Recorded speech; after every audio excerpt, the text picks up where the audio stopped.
Good day, adventurers. This is more Drunken Blade, and I want to welcome you all back to another session of Kinship's Destiny.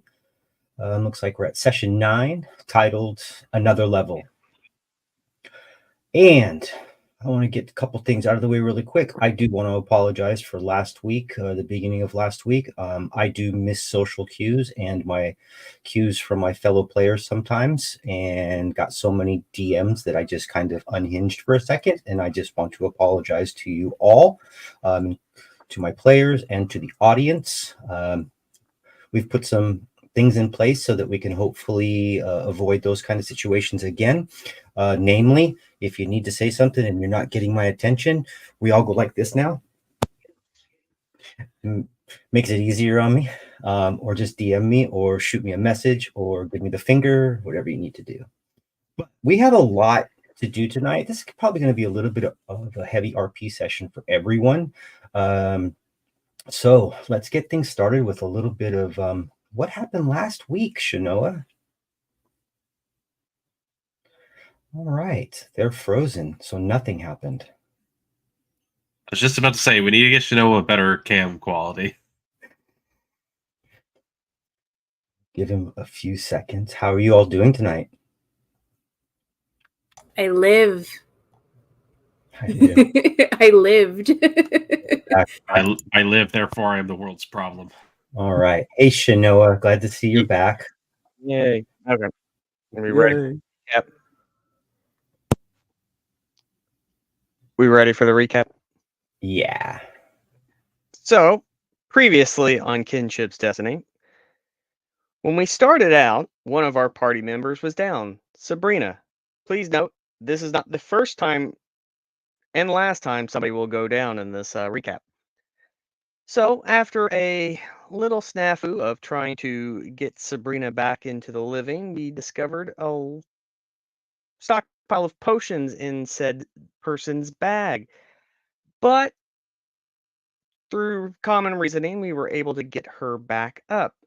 Only problem was she didn't really realize she had been knocked unconscious and kind of forgotten most of everything that had transpired recently, which probably is a good thing. Um, Weather starts to turn bad and a light to medium rain starts coming down.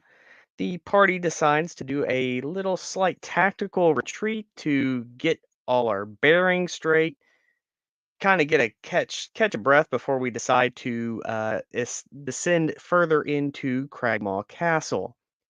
In going back to the small kind of waterfall cliff area in which we had previously stopped at, um, a few events had transpired. Malukes went out into the wild, and we really don't know what happened, but there was a thunderstorm, and there may have been extra lighting effects happening, but to us, it was just a thunderstorm.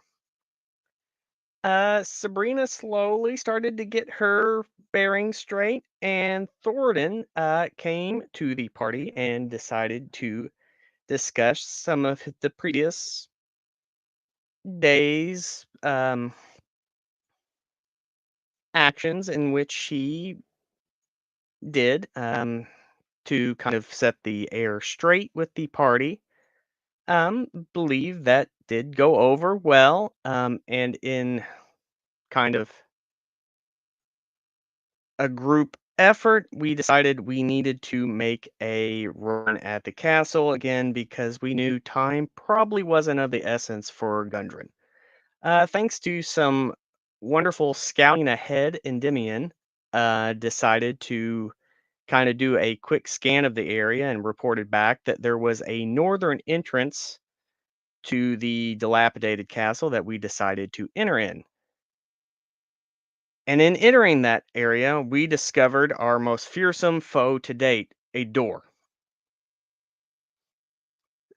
Yada, yada, yada. Several attempts to open the door led to some crashing, booming, and banging, which led to combat in some pretty tight, close quarters, which led to more tight, close quarters. Eventually, we decided to start attacking another door And in doing so, we discovered the good King Groll, the bugbear, who had Gundren pretty much at knife point. Through either he knew he was trapped or he was just a total dick, decided to slit Gundren's throat. Another person down. More combat pursues. 2 more people go down. Party regroups, makes a very valiant stand effort, gets Gundren back up thanks to Kithwin's potion at the end. But there seemed to have been one goblin and hobgoblin combo that was just waiting and laying in wait and nails a pretty precise crossbow bolt right to Kithwin, and that was our final person to go down. Things seemed bleak, but literally and figuratively, a beacon of light came running in to make the save. Thornton took out the last 2 assailants, and that's pretty much where we ended. All right. As Maluk's came in,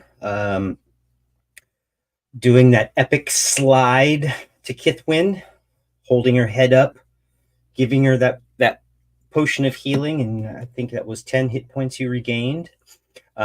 Suddenly realized that, well, because of a spell, or because of some wild magic shenanigans, he blinded everybody in that room. So Sabrina and Endymion are basically the only 2 that are not blinded.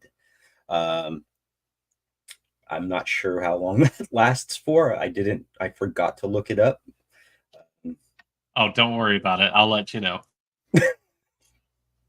So now,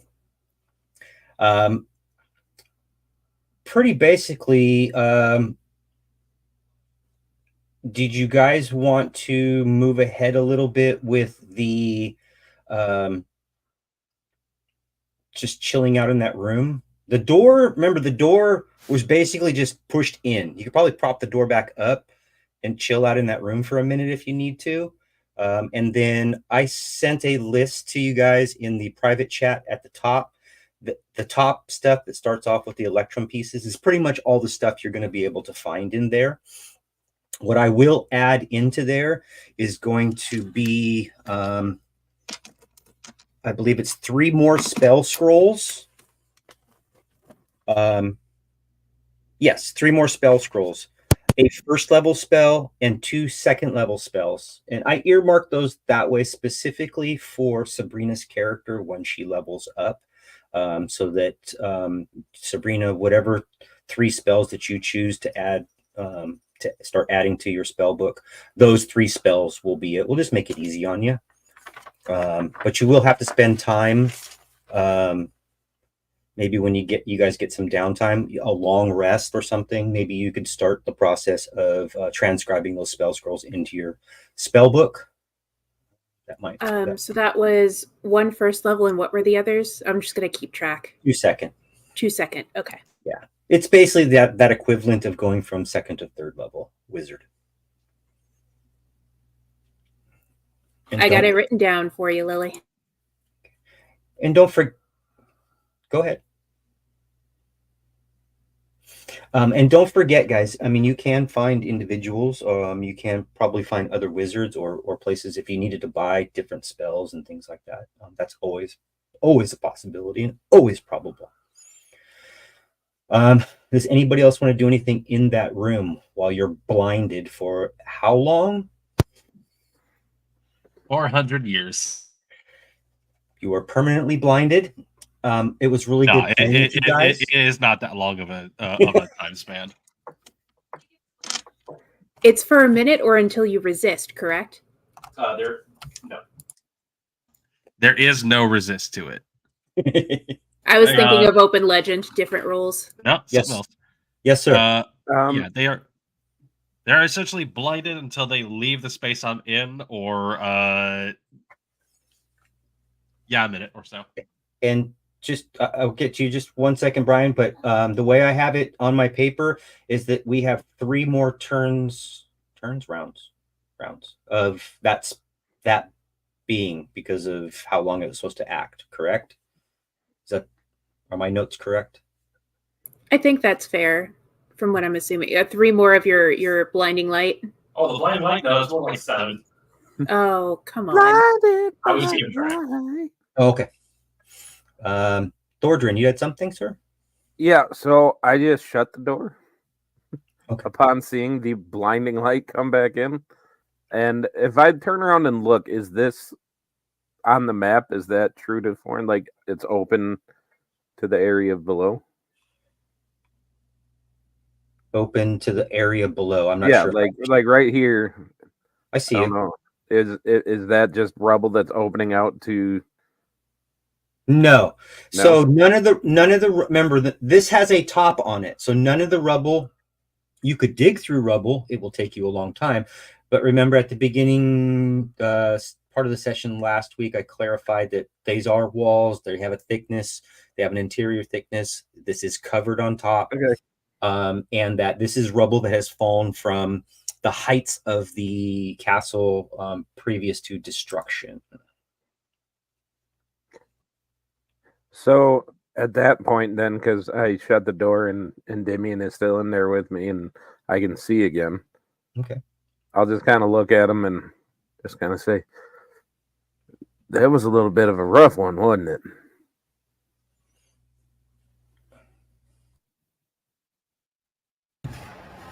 I mean, yeah, kind of. Some of us, at least. Yeah, I would say so. For some of us. Yeah, I'm not laughing so much. See, because I kind of got my ass kicked. My sister kind of got her ass kicked. Kithman kind of got her ass kicked. Where were you at? Well, I mean, I'm doing what I do best, and I did my thing. I should really like strategize a little bit more or something instead of just walking in and being like, if you hit me with your arrows, I'll just stand here until you guys run out, and then I'll kick your ass a little bit. No, take some cover, get out of the way. It's not that hard. I mean, if you want to practice, we can always try.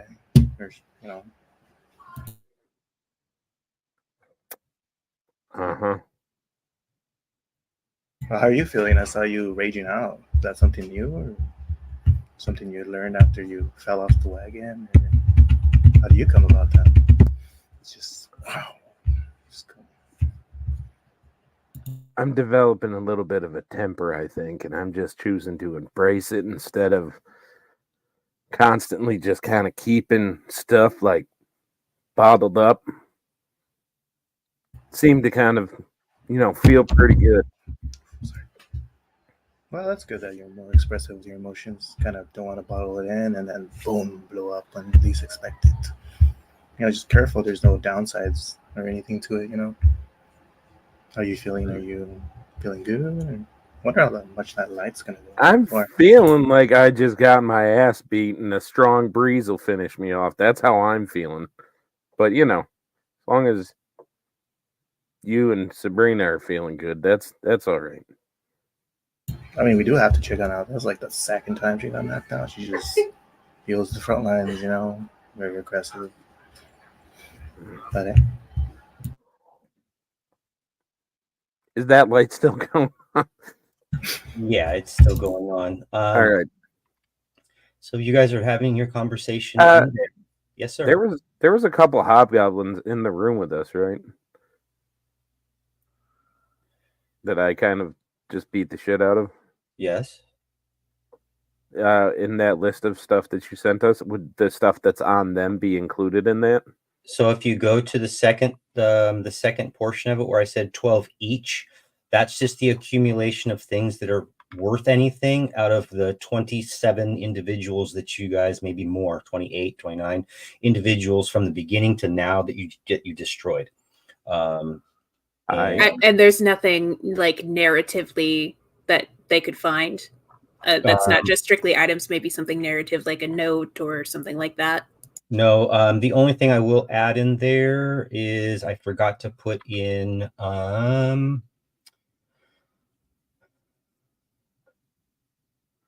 Sildar's equipment. Sildar's equipment is in there. In the room where I am? It can be any of those rooms you want them to be. Sweet.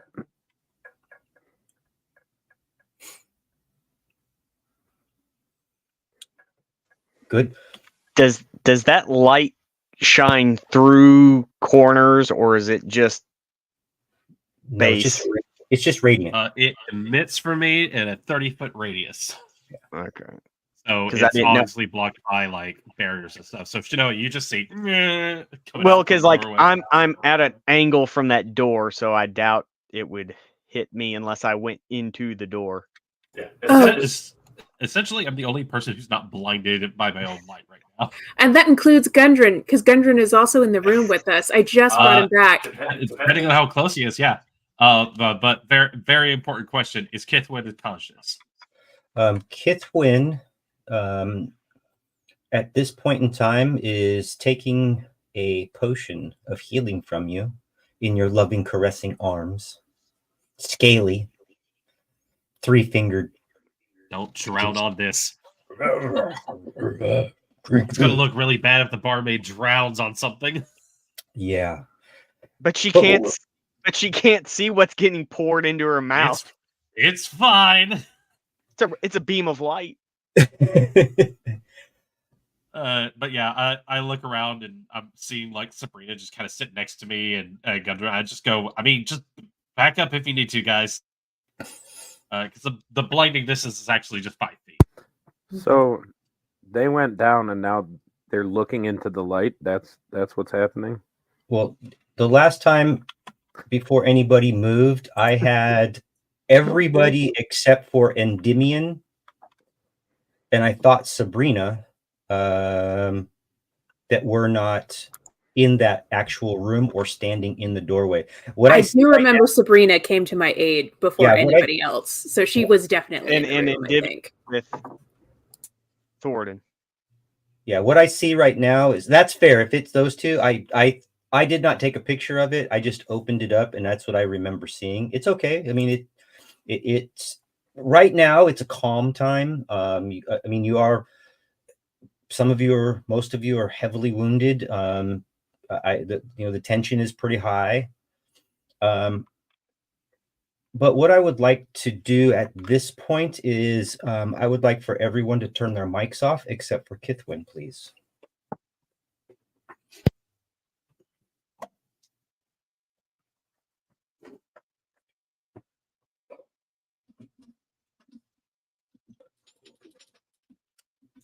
How you doing, Kith? I'm okay, I think. We'll see what's happening. Right now I'm unconscious. You're unconscious. I'm unconscious. I'm floating in space. And the place between places. Kithwin.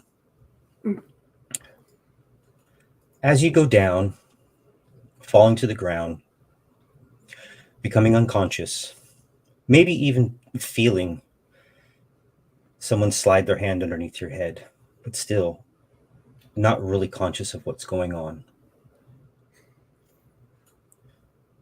You find yourself not so much drifting away, but tethered in a spacious area in a plane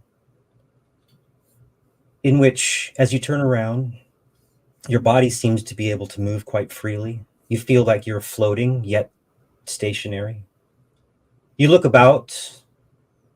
In the distance, you can see what only can be described as broken holes of.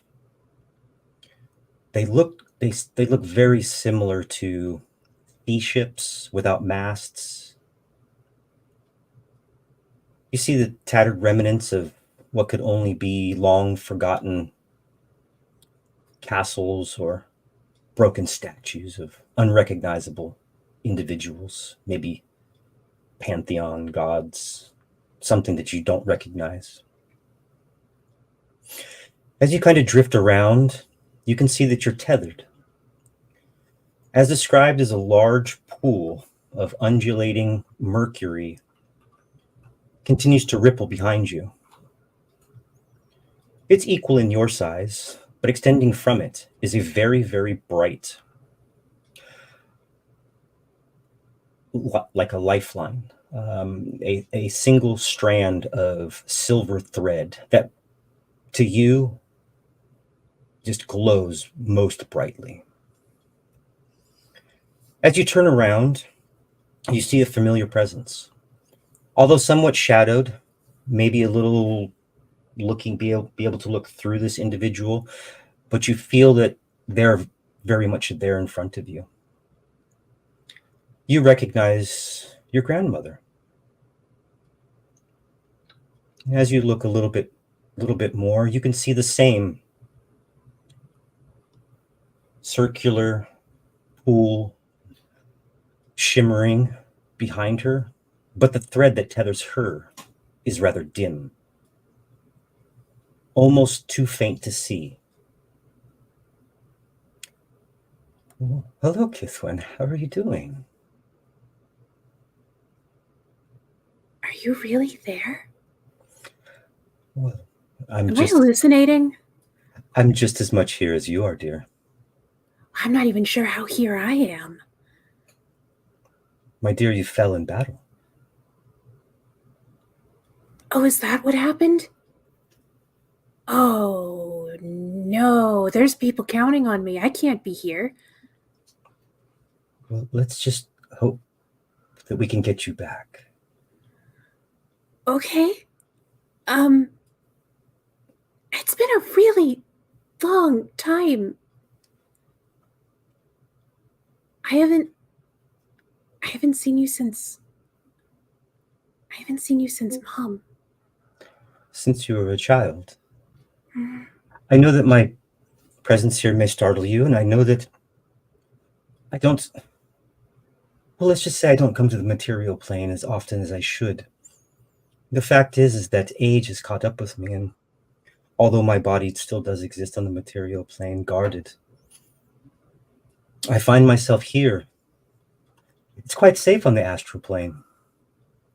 I don't age as much as I do when I'm, well, running about and having some fun, but I don't do that anymore. I'm way too old for that, and I left your mother to do that anyway, but the fact is, Kitwin, is that you're not here by happenstance. Let me take you back shortly, if you don't mind. Okay. Wait, where are you when you're not here? I have a lot of questions. Some weird things have been happening. Mm-hmm. What were your questions, dear? Oh, well, I haven't felt super connected to my body lately, and I keep feeling like somebody else is there as well. Mom's broom. You remember Mom's broom? The ribbons on it, her ribbons. Well, of course I do. They're kind of moving around, and lately I've been able to punch really hard. I mean, like, I've always been a good puncher. Okay, I'm very proud of that. But lately they've been like explosive, and I can't seem to control how hard I'm hitting, and that's concerning because I don't want to kill things, but it's been happening, and the do you seem to know why that's happening? Well, again, circumstance has it that... Well, let's start with your first question. Okay, sorry. My mortal body, it does exist on the material plane. It's guarded. It is moved quite frequently, and it's extremely hard for me to, because of my age and other circumstances that I'll explain to you, be able to see you as much as I would like to. But the fact of the matter is that as long as my material body is still present, I'm able to at least have this form, and I've traveled amongst the planes, and the astral plane itself seems to be the best fit. I don't age here. If I do, it's very slow, but time seems to start to catch up with me if I reappear. And Kithwin, What do you know of the spell plague? Spell plague?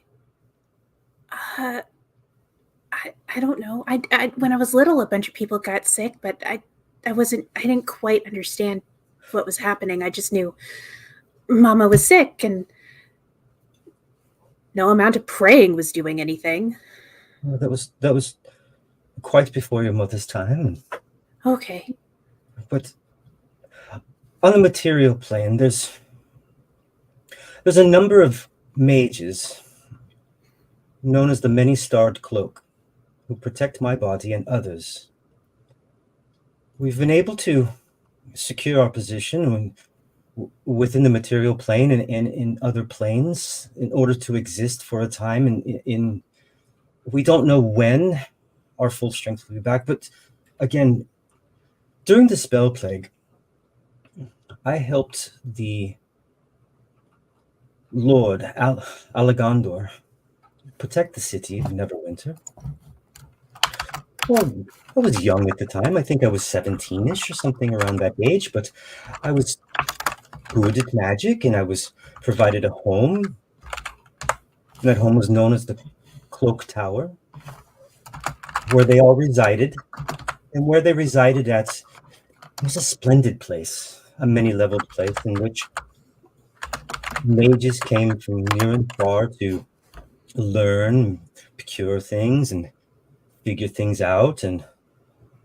But unfortunately, during the spell plague, we were besieged. We were able to hold our own, but I was a low-level mage at the time. There was many of us, and 4 of the most notable mages, they went on to form the Cloaked Ascendancy, but those 4 mages were able to hold out long enough that, well, we all had to escape. Some of us did not make it. Some of us were able to teleport. Some of us were able to project ourselves into other planes, only to fall to the wrath that occurred later. I was whisked away. I know many of my friends perished in the event, but when I was whisked away, I made my way to the eastern side of Faroon and met up with your aunt, Tilly. I grew up in Halfling Downs, the far eastern side, and I felt quite safe there, and Tilly provided me comfort, and I found out that through this experience and through others that the Cloak Tower, in fact, well, it disappeared. And the 4 mages that were left could not hold it within the material plane any longer, and it's our understanding that it got thrown into the far realm, a vile, evil place. Most disgusting inhabitants. I made my way there to the small village with Tilly and just tried to gather my wits for a few months. I learned after about a year that 6 months after my leaving and that the tower had disappeared, the tower actually reappeared in the waterfront district of Neverwinter. Several individuals were sent in to discover what was inside of it, but nothing was left. A short while later, years later, unfortunately, Neverwinter is besieged by orcs and other vile creatures, and just the wretch. Before Neverwinter appeared, before Neverember appeared and tried to reestablish Neverwinter as a prosperous place, it was quite a hovel. But I heard that the band of orcs, which were led by an orc named Bloodscar, I think it was Vancy Bloodscar, stayed there for quite some time. They burned everything. They desecrated our beloved tower, and somewhere around 1479, I believe it was, we finally managed to get it back. Neverember sent a small army along with a few groups of adventurers and friends from the Drunken Blade clan. I believe one of your friends, Thordrin, his mother and father perished right after that incident. You knew Thorgrin's parents? Well, I didn't know them directly. I knew some people indirectly because of their allegiance to the Oligondar family, and I know that there was a time in which the brothers Drunkenblade were sent to Floodblessed to get rid of, during the spell plague, I believe it was sent to Floodblessed to get rid of something that was going on beneath the city and was infesting and infected the city, and they were managed to be able to get rid of it, but I'm not quite sure. Not 100% positive on that. It was many years later, staying in Halfling Downs, that, well, the leader of the many-starred cloaks was named Girion Farseeker. He was a human. I didn't think much of him then. High mage, very powerful. I didn't look at him either way. Didn't look at him as a love interest, nor did I look at him with anything else but just admiration.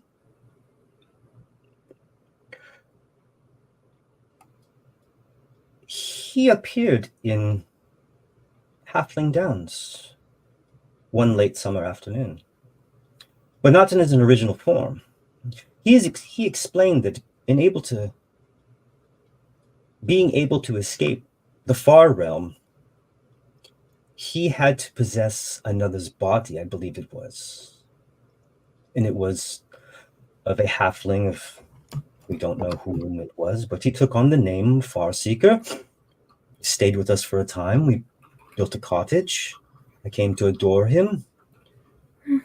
But he continuously pushed that if we were to have a child, that child would be born with immense power, arcane legend perhaps, enough to be able to, let's just say, reinstate all of the Cloak Tower in its brilliance that it once was.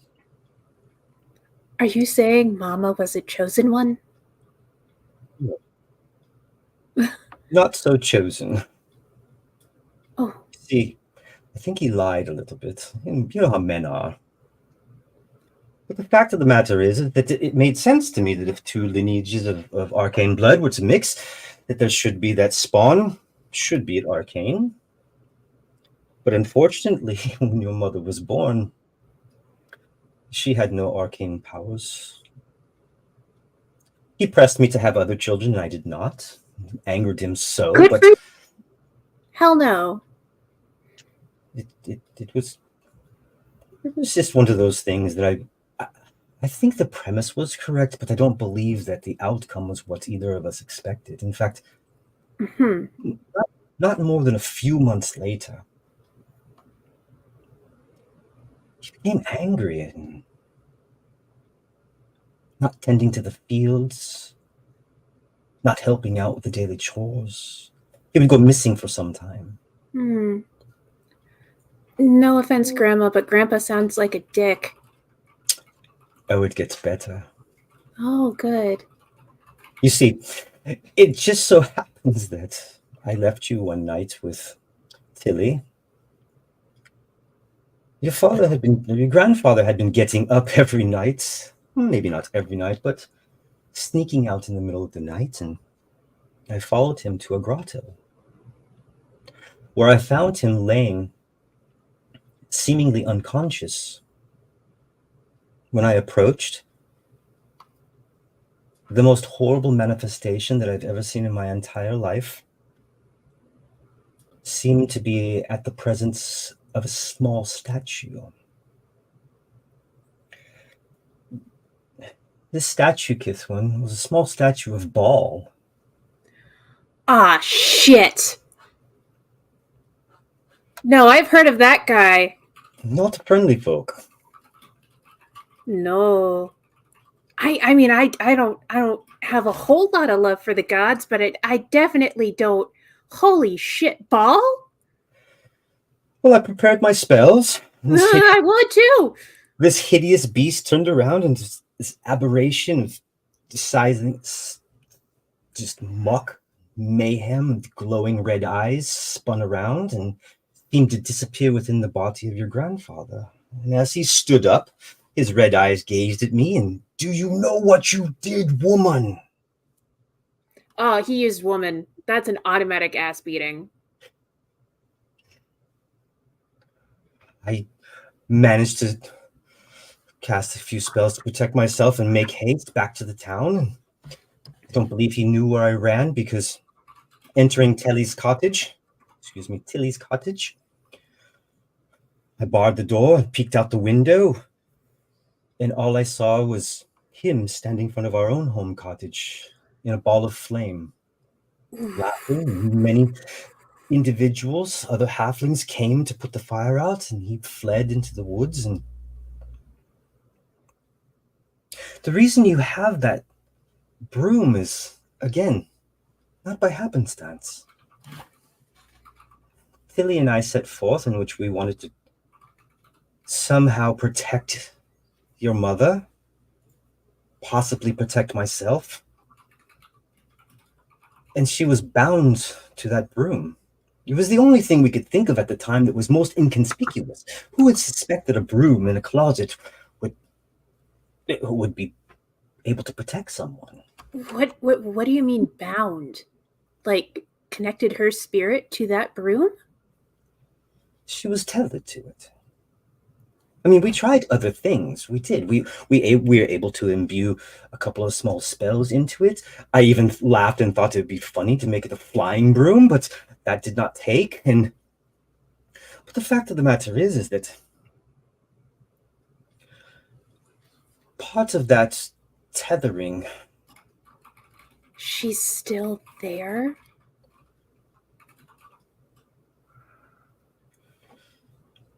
Kithwin, I'm sorry, but your mother did perish on that day. You see, I did not realize at the time that the tether, the lifeline to the broom, only had a number of times that you could actually hold somebody there. And your mother was such an adventurer, and her spirit was boundless, and she got in many fights and brawls, and she was almost died multiple times. And each time that she did, unfortunately, the tether grew dim. And as it grew more dim, we realized that we could not get to her. Kithwin, in 1482, when your mother died, we tried our best to get to her, but we could not get there. Everybody told me she was sick. I watched her get sick. I believe that's so. I believe that those things did happen, but I have to tell you something, Kithwin. I don't think it is coincidence that on that very year in 1482 DR, that Baal was resurrected.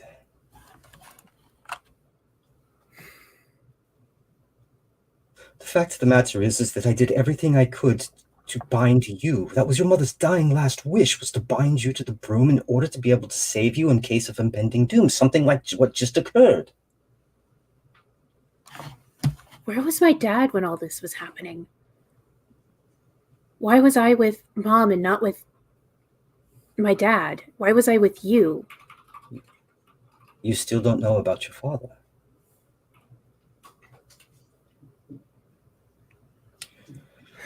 Kithwin, again, it is not by chance that all of you are here. It's not by chance that all of you made your way to Floodblessed in some way, shape, or form. Your father is a harper. He always has been. He saves individuals, protects them, and gives them food and shelter when needed. Some of your friends, their families have been fed and sheltered by him and become prosperous in town.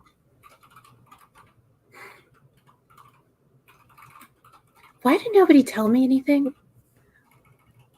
Why did I think the gods abandoned my mom after she helped everyone else in town, constantly in service of everyone, and then the gods just let her die of a sickness? Nobody told me anything. I don't believe it was time, Kithwin. I sincerely believe that, and if you hold ill will towards me, I accept it. Should I have told you? Maybe. But the time has already passed. Your mother's death was not in vain. Although she's gone, you've been tethered to that very broomstick.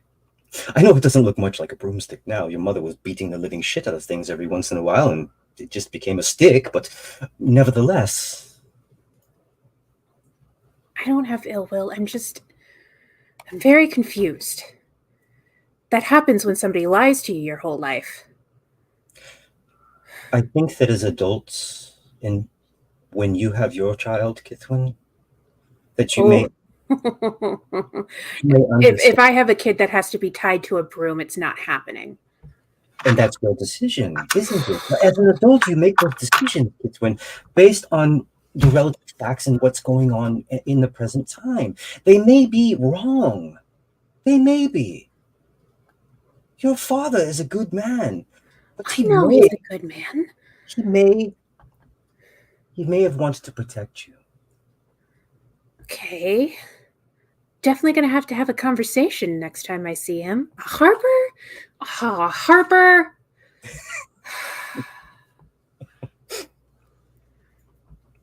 Okay. So, is that mom I'm feeling? The fact of the matter is that it is Kithwin.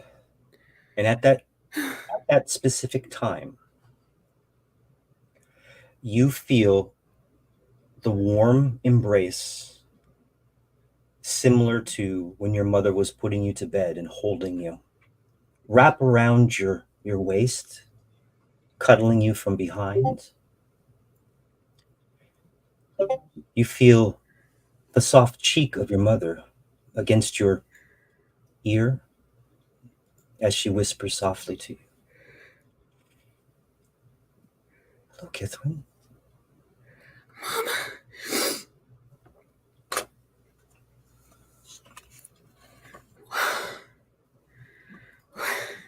Do you remember the song I used to sing to you, Kithwin? I'll tuck you in at night. I'll protect you from the fright. And when you wake up, I'll be near. I'll protect you from your fear. Little kid, close your eyes. I'll protect you from the lies. I'll wipe all of your tears, heal your wounds and your fears. I'll always be in your heart. And when tomorrow starts, I'll protect you. I'll always be here with you, Kithwin. I needed you. I'm sorry, but I'm here to protect you now. I needed you in the little moments. When the days were really long. When I could hear Dad crying in the other room so I wouldn't hear. I needed you then. I'm so glad you're here now, though. Kithwin, you have to understand there are some things that we just can't control. And although I know your grandmother would like to believe that she can control death, she cannot. She may be able to spare you for but a moment, hoping that somebody in the material plane could help you. But other than that, it's just not within our capabilities. You've grown up, Kithwin. You're a strong woman. I'm trying. Ugh, God. I thought I'd have so many things to say to you, but everything is gone except I love you and thank you for still being around. I love you too, Kithwin. My love is never faded for you. Your grandmother has actually given us a gift.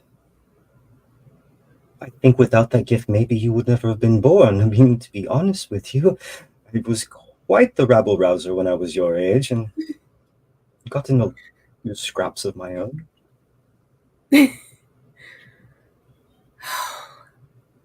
Can we talk like this often, or just in this space?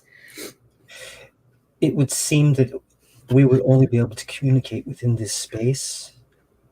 Oh. Your grandmother's tether is fading. I know that the many-starred cloak are gathering again. There are 15 mages of renowned power scattered around Faroon.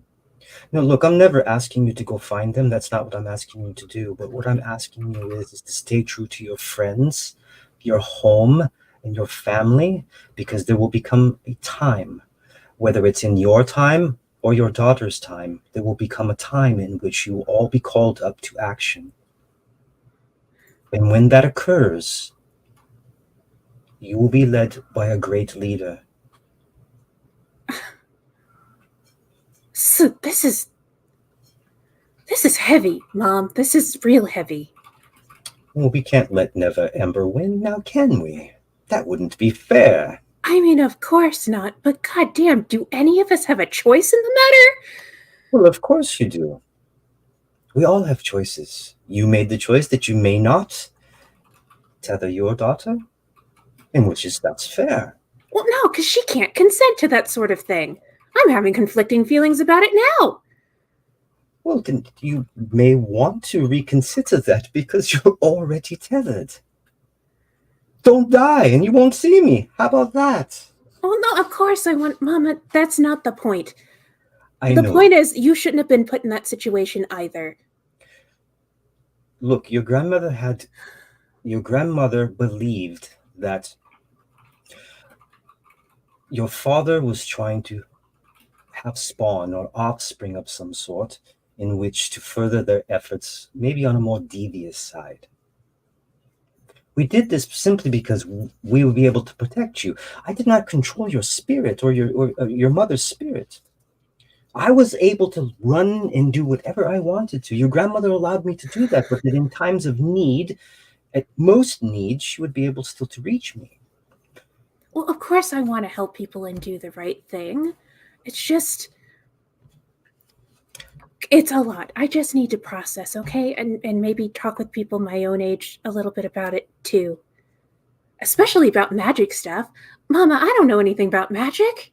No, I know how to shake the barrels so that the taps work. I know the best way to mix herbs and stuff in order to make the latrines not smell as bad. But the magic, I know nothing. And it seems that you have no arcane power either. No. Well, that's good. I mean, I know people who do, though. Do you know maybe? Wait. If you know this much about me, do you know about the others in my group? Well, not so much. I mean, my main focus was, well, your friend Sabrina's mother, maybe. I mean, you knew Brina's mama? Oh, right. We all lived in the same town. Of course you knew Brina's mama. You knew everybody. You're even the one who welcomed Malux's mamas into the town. Holy shit, you're the one who introduced them into the town. Of course you did. Is everything in Floodblast a conspiracy? A conspiracy? It's not a conspiracy. Well, I mean, happenstance. God's pushing buttons and whatnot. Oh, don't believe the gods, my dear. Don't. Oh, I won't. I don't. Well, I mean, you're kind of the reason why I don't have a great relationship with them, because you died early and I prayed a lot because I thought you were sick. Apparently you weren't sick. Apparently you're like... No, I mean, again, I very much died. If I can use that word, I mean, passed on. Maybe that's a better word. I passed on. Sometimes we die and there's no coming back from it. That's just a fact of life. For most people, death is permanent. Looks like we're not most people. I think your grandfather had something to do with that. That's Okay. truth. I don't know what he's up to. We've lost contact with at least 20 or 30 mages that were following him. Oh, cool. The safe haven that we've built in Floodblessed is for your own protection. So we were all put in this little bubble to be kept safe until the time came. Does Gundren know anything about this? He's the one who brought us out of town.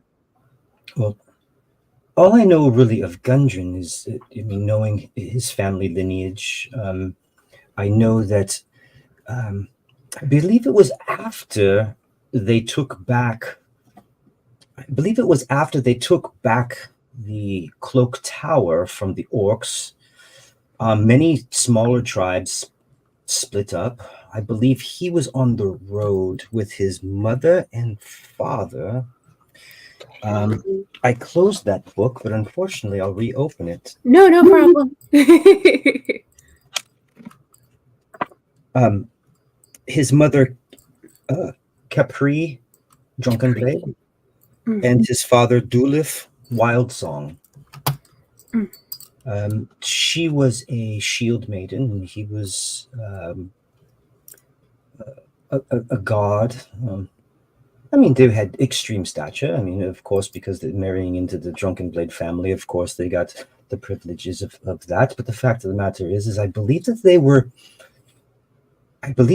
ambushed going home by a small raiding party that had come out of Neverwinter, or returning from Neverwinter after the defeat.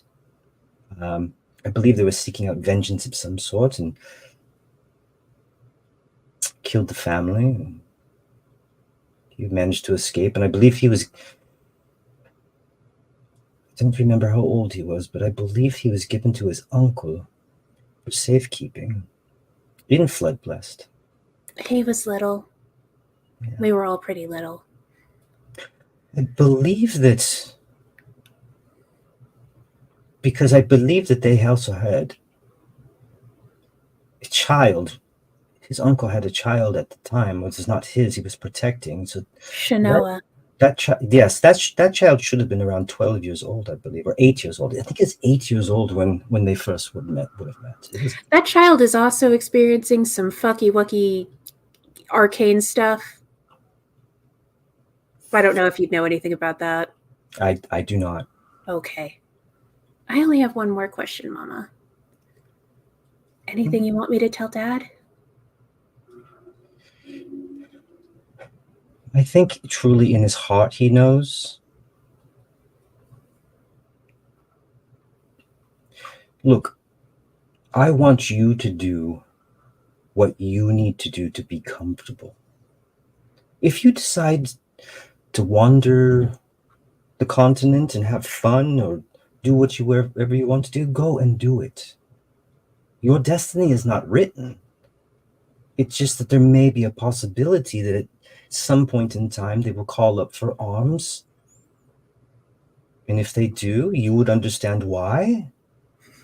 I'm not asking you to do anything out of the ordinary except for be Kithwin. Just be you. Well, then you know what I'm going to do. Be Kithwin. I love you. I should get back. I don't know what's going on. Gundren had his throat slit. I gave him a potion and then I died. So I don't know what's happened. I should get back. Look, and as your grandmother turns, she's waving goodbye. Oh, bye, Grandma. Your mother gives you a solemn hug and she says, I will always be here. And her hands kind of fade from existence out from in front of you. And almost at that very moment, last question, last answer, you are ripped back into reality. Blinded. Fuck, what happened to my eyes? Sorry, that's me. I apologize. Sorry, are you okay? Yeah, it's me. Sorry, I'll Hang on, No. And she lifts up and she just tries to like grab at to see if she can find the shirt. Nah. Lux, I saw my mama. I saw Mama. Oh shit! You got hit really hard then. No. It was weird. I'll tell you when I can see again. Okay. Well, I'm glad you're feeling better. Can you let go of me now?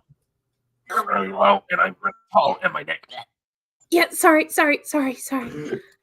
Wait. Is Gundren okay? Can we see Gundren? Hold on. I'm gonna like back my way, like help her stand back up and just kind of get up and back away so that people can see a little bit better in this room.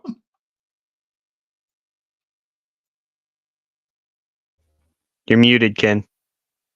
Gundren's pretty hurt, but he's kind of gathering. I mean, kind of blindly, kind of stumbling around, trying to gather himself. Like, okay, now what the fuck happened?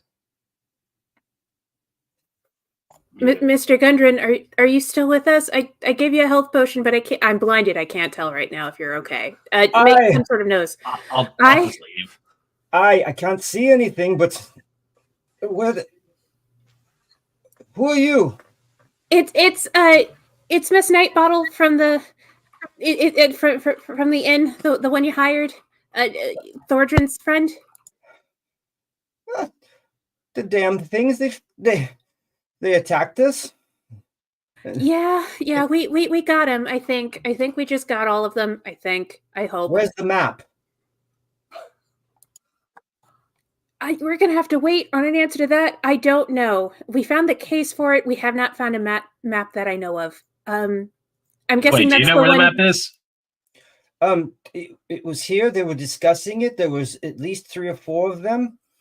There was a woman's voice in here. Are you asking about the in-game map, or should there be a map? Because I stopped sharing it. No. It's the map to the Wave Echo Cave. Got it. Maluk's immediately leaves to go start checking other doors. Are you? Do you still have the blinding thing on? Yeah. So the light just goes back down the hallway. As long as you keep your distance, you're good. And it's very short turn. It's only to the end of your next turn. I could see, now I can't see again. So if I see the can't light see. leave, I will open the door and get out of the closet with Endymion. Who opened the door? I It's can't just me. see. Okay. Well, you can see now. Oh, I can see now. Yeah, I've left. It's only, so it's not like a condition I have to wave off. Mechanically, it's only 5 feet with it. Oh, okay. Oh my god. Yeah, that wasn't I'm he. seeing That was spots. Maluk's. He just kind of. Yeah. He can't control it. Okay. Oh I'm just god. saying. It was a thing. Oh shit! I saw some things. I'm gonna have to tell you about later. I heard things. Destiny shit. But for right now, we need to kind of see if the map is still around. Apparently, there was a conversation. Do you think the lady took the map with them when they left, or? I am not sure. I believe that she was bartering for it, and trying to maybe extort some money. But I'm not 100% sure. I was blindfolded and beaten, and I could hear the voices, but I could not make out exactly who they were. The king, of course, I knew who he was, and I could hear some other chattering in some goblinoid dialect of some sort. But the woman seemed to be able to speak in common and spoke in common about Wave Echo, but again, I was going, yes, ma'am. Just to refresh my memory, the lady that we told about her missing inventory and stuff. Yes. It was a lady, right? Yeah. It was a Okay, lady. nice. Yeah. Okay. We don't know if it's the same lady or not, but No, I know, just like in the back of my head. Just That could be a fun It conspiracy. was a lady. They're dead. That's a conspiracy. Maybe I I'll haven't met that start. many people yet, guys. You know who else is also a lady? Uh-oh. What happened? Oh, that's too easy, and I want to, but I'm going to be nice. Okay, so stay here, rest up a bit. You've taken a hell of a lot of knocks. We're gonna search just to make sure it's not still here somewhere. It's okay. Sabrina and Endymion will stay with you. They like staying behind while everybody else fights. We got this. And I Excuse will- me. Hey, Endymion, come What help are me you look for talking loot. about? I'm coming. Well, at least I'm not on the Is- floor the whole time. Is Maluk Little still? nappies. The light goes down the hallway, calls back behind him. Hey, Andy, come help me find loot. Don't worry, Brina. I know you were right next to me most of the battle. Speaking of loot, Malux, we found Sildar's stuff. If you want to put that away. All right, sweet. I'll be back for that later. I'm checking the rest of these doors. Come help me, please. I'll just drop him in this room. Like We're a in. walking- Go find him. He's a walking find her. lantern. That's what's going on right now. Walking away. So nobody in that room. So nobody in that room's blinded anymore, right? Nope. Nobody in that room is blinded. I do So- need an investigation check by anybody. I don't care who's in the room. Before I leave the room, I will go up to Gundren and kind of like do like the dwarven forearm handshake and kind of like forehead to forehead for the family thing and just, I'm glad to see that you are still with us, Uncle. Well, why the fuck did it take you so goddamn long? I've been beaten up by these fucking little green monsters. Well, we did the best we could. Doors, as it turns out, really suck. They've been the bane of my existence since I began adventuring. It looks like Malux has picked up the map. You have the Wave Echo map, sir. I find it. I pocket it. Well, don't just stand there, Thordrin. Help me get this equipment on. And there's some ramshackle equipment laying around. Right. And I will kind of help squire him and put his armor on. And like the armor's fitting a little tight. You might want to see Uncle back in Flood Vest. He can kind of, let it out a little bit. I'll get a little tight around the midsection there. Well, it's because I'm wealthy and I eat a lot. I don't have to adventure so much anymore. I mean, I ate a lot, and look at all this. Yeah, you're the spitting image of your father, but of course, a little shorter.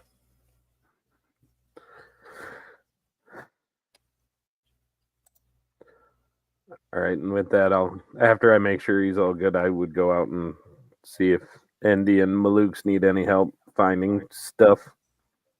Okay. Hey, there's a door off the barracks where where we got ambushed by those hobgoblins. Maybe that might be a good place to check. Let us So, look. am I getting that you guys are staying in that area? I mean, if we have the map now, did Malux? Did you say, "Hey, I found the map," or did you just put it in your pocket? No. Okay, you just put it in your pocket. Cool. So we would probably be staying to look to see if the map is still there. So I guess we're all just looking around for the map. If we don't find anything, then we're probably gonna move on. Well, Gungeon explains that there was conversations. I guess, yeah, he's convinced that she probably took it. Well, then we should probably get you back to a town so you can rest properly and get a bit better on your feet. I know Sildar will be happy to see you.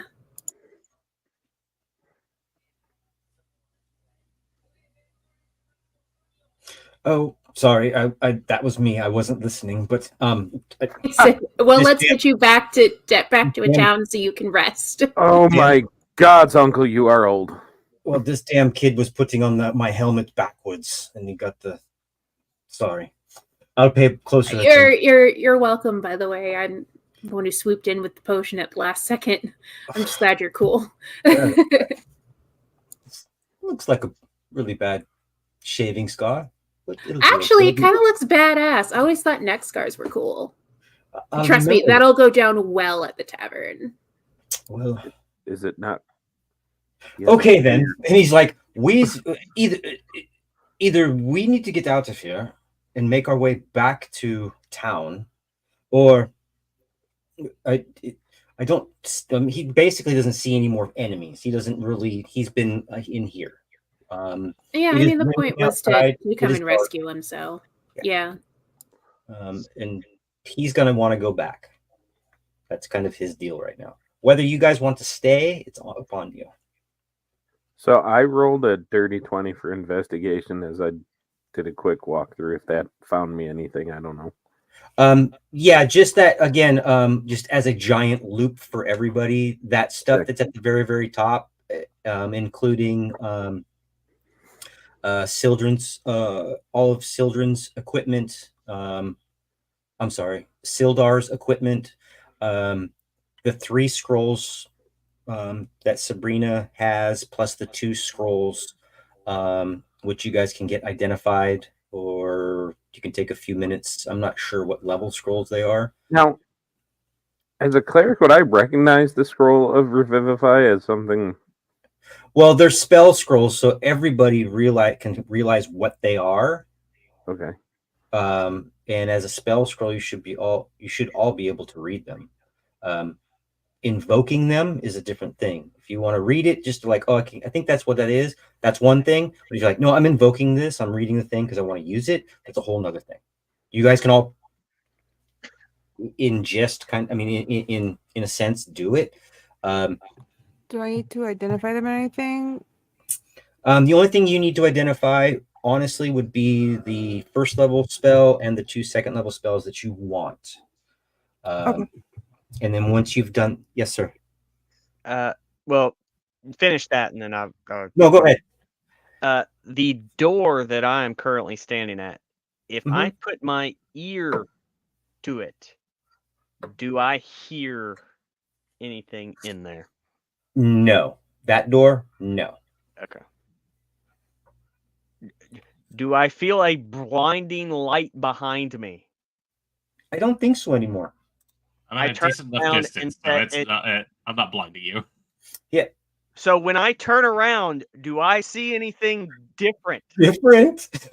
I'll just leave, and I just leave. The light leaves. What do I turn around? Do you see the corner of the room? You see the corner of the room. Okay. You see the light leave.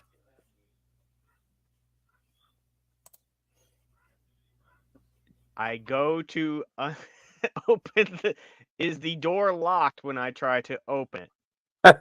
No, this door actually is not locked. I think if we did it right, somebody came out of there when they were in the fight with you guys. That is true. Can I take a short rest while everybody else is doing this investigation stuff? What are you all doing? I was going to say, what else are we doing? I went over to join Shanoa the second I know that she's wandering about, and I just kind of come up behind her, and Uncle's all good. Kithun got him up. Good. Are you good?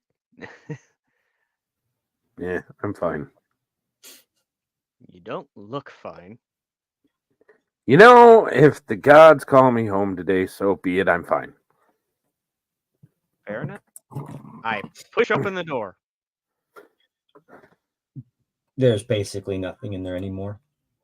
Hold on. That really seemed anticlimactic. It's supposed to be because there's nothing in there.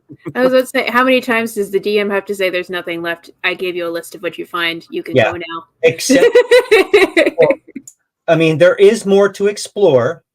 It's just, again, because they came out of this already. Okay. So an investigation check would be pointless. I will just say an investigation will be pointless only because what was in there you have. Okay. To be honest. Okay.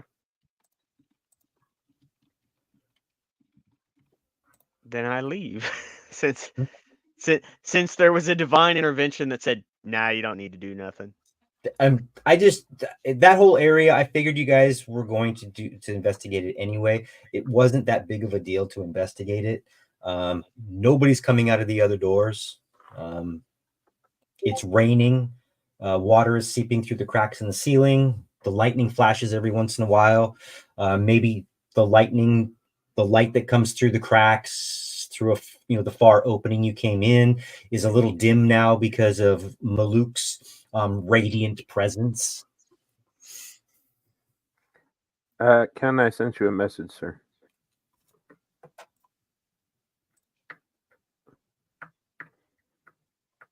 No. Got it. I just remembered there was another wild magic thing that took effect that we can't even see yet. Yeah, no, because somebody keeps avoiding it. And Dimmy, as you walk up, I'm basically doing the thing of like, let's clear out the rest of the place just to make sure there aren't any other like lingering adversaries or unfound caches of loot or something like that. So, but I'm assuming with the list and everything you provided us, that's just everything within this structure. Everything that's opened up that you can visibly see, you guys took the time and searched for it. Okay. There are still several doors that you have not tried to open. Or when you did actually try to open one of them, it was locked and you could hear something behind it. But other than that, you guys have made it easy. I made it easy on you. Everybody on the outside has been searched. I just threw it into that big lump of stuff that you guys found.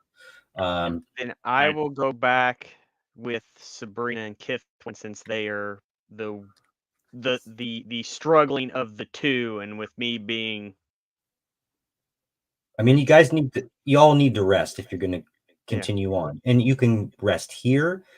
You can make your way back out to the wagon. You could go back to town. You can come back here later. That's all up to you guys. That's all up to you. Brian, you had something? Yeah. So Thorjan's just wandering the hall. He goes to that door. Is it locked?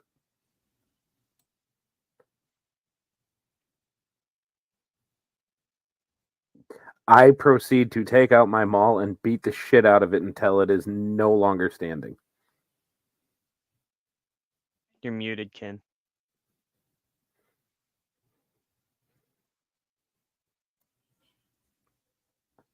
I want just one door that I get to just demolish the shit out of.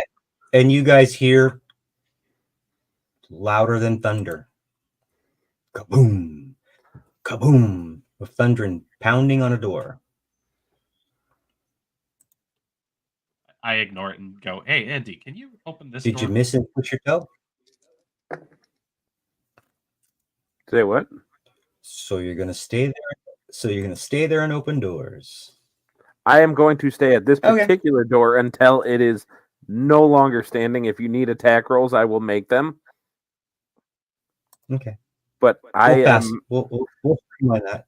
Thorjan is having a personal vendetta with doors right now, and he is just on a mission.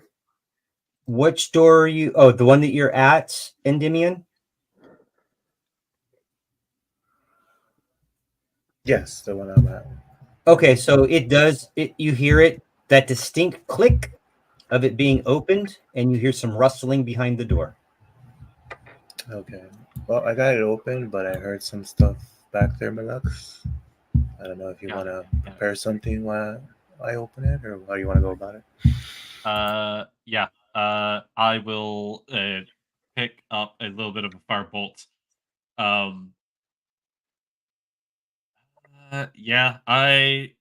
back up a bit and be like, how do I want to approach this? Do we need anybody alive to ask Which way does the door or open? do we have any answer? That one opens inward. I'll look at Endymion and tell him to get behind the door as he opens it, because they're going to throw everything outwards, and then we can just step in and take care of whatever, or convince them to surrender. All right, then. It's not like we need them live, right? So I will slowly give me a number of turns,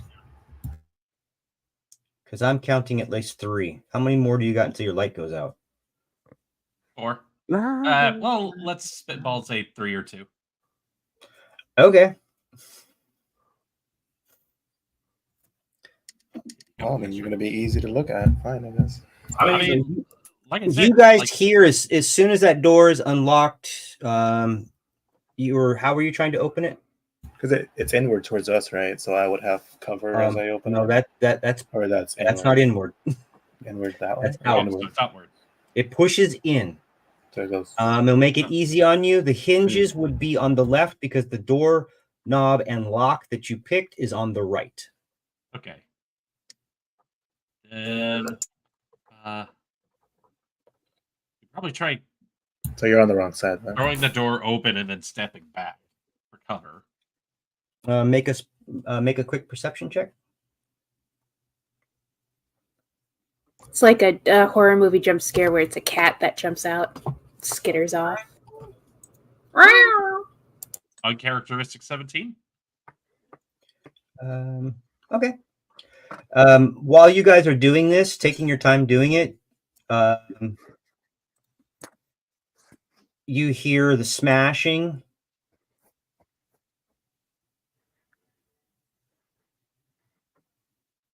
And Thordrin, the door kind of just falls inward. okay. That one also is inward. So the right hand doorknob, left hand hinges. Okay. Hinges are interior. So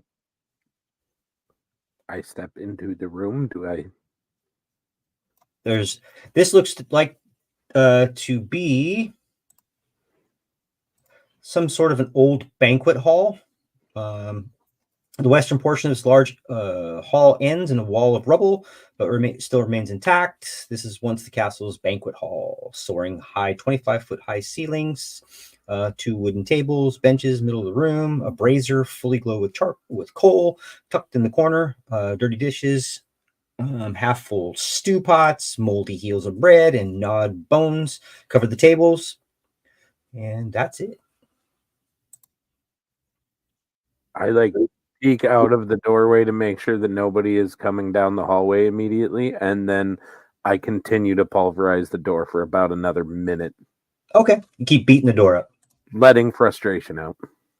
Screw this door. I hate Me, Sabrina, and Shnoa just vibing in a room far off, being like, "This is nice."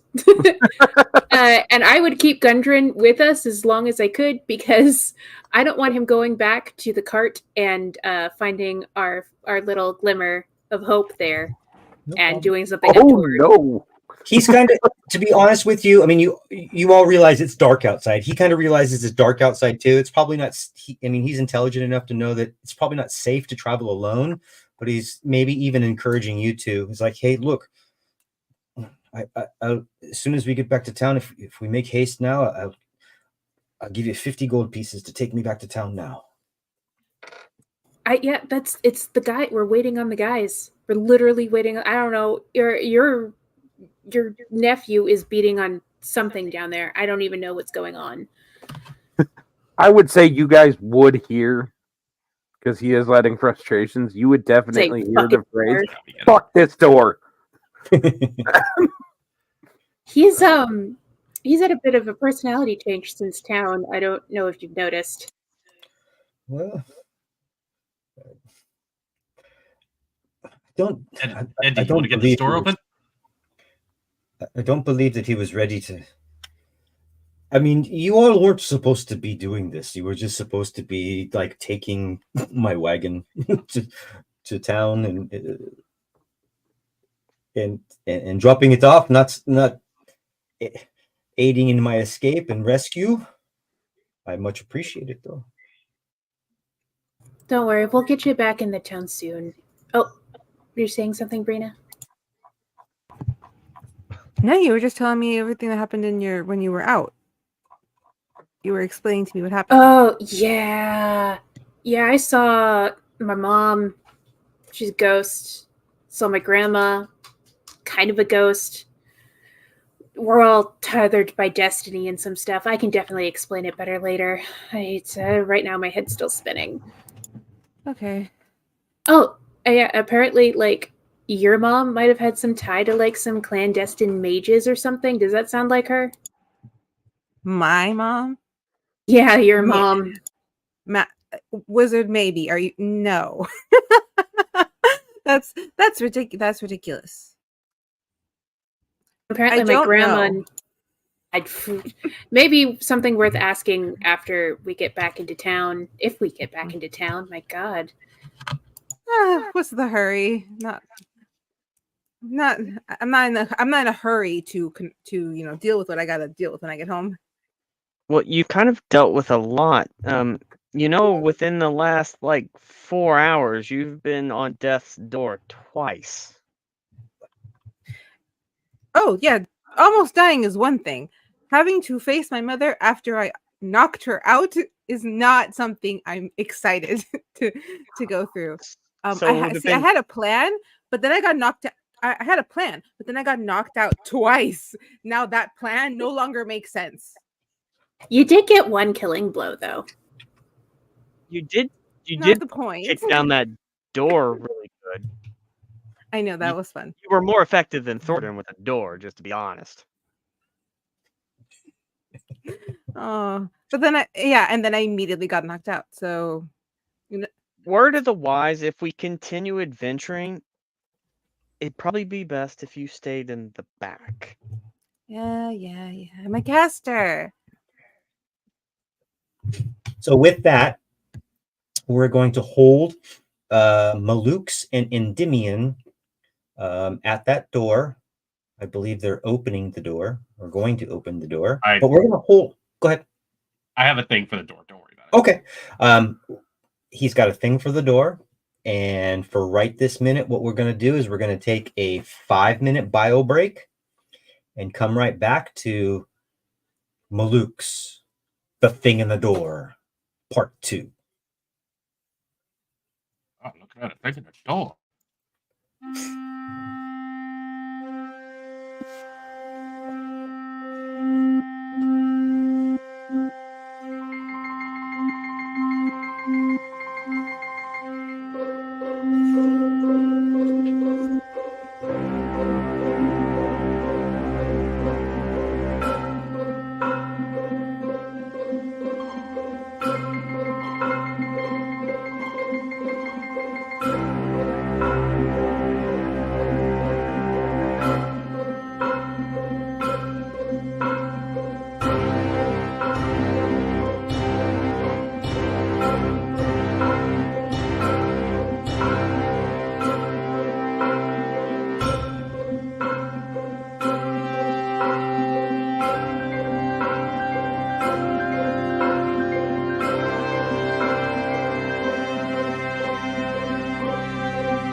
Welcome back.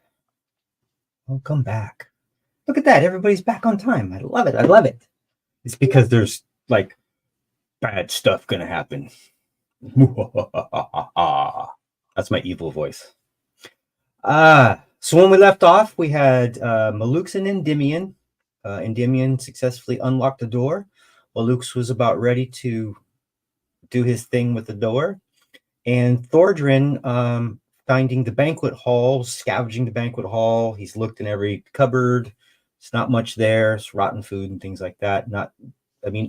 Obviously this was occupied not more than 20, 30 minutes ago. From any investigation checks, looking at tracks, looking at things like that. But other than that, it's you guys have done away with who came out of here.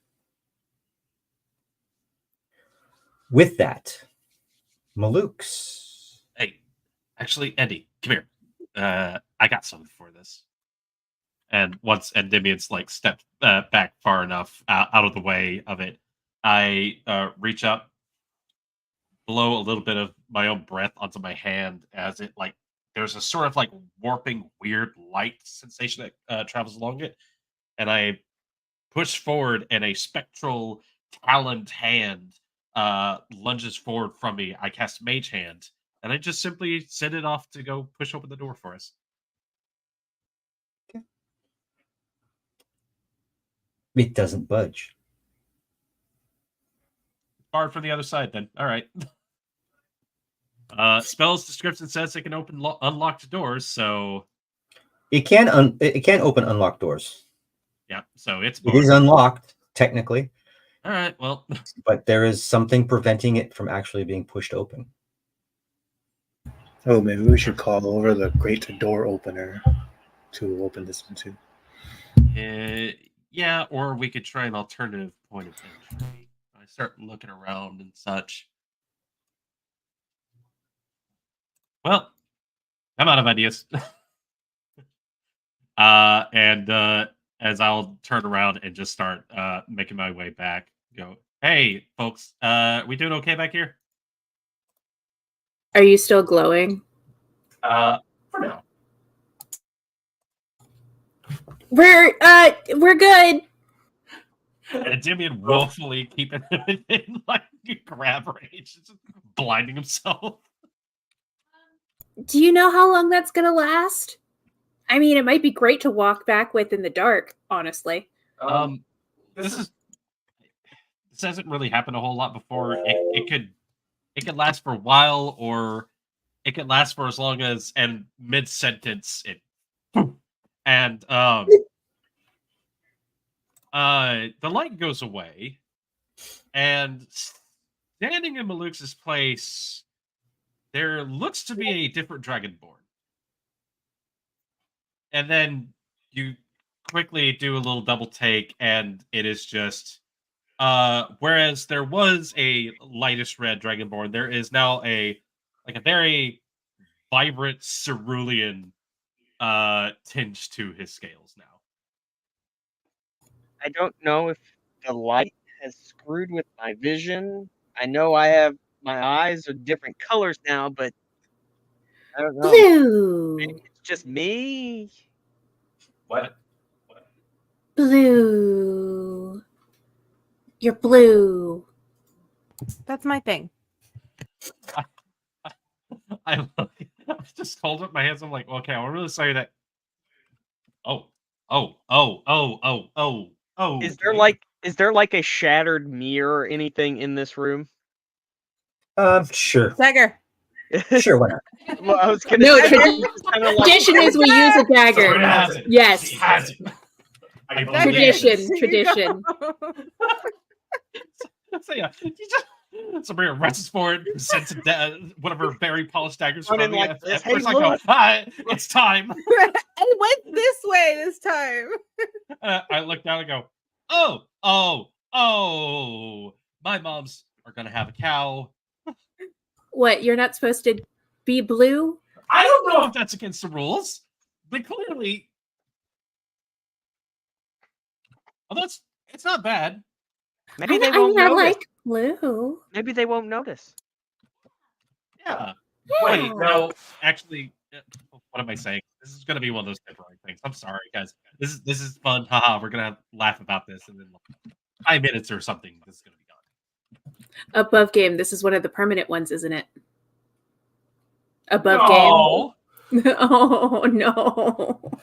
So not only is he a different color now, he is also 10 years younger looking, correct? I'm actually no, definitely not 10 years younger. I'm actually closer to my original age. Okay. Okay. I didn't know how long that one lasted. So, as you guys are chuckling along, finding Maluk's to be in his blue phase of life, you guys start to hear the crash of another door being beaten down in the hallways. Thordran, it's getting late, man. Fuck this door! Okay. You're his. She just turns to Gunnar. You're his uncle. Do you have any power over this situation? Can you talk to him at all? No, I want to get the fuck out of here too. But Oh, what? He's to be left unsupervised? What a surprise. Well, Milux, we probably should have told him we heard something behind that door. Yeah. well, nevertheless, you can.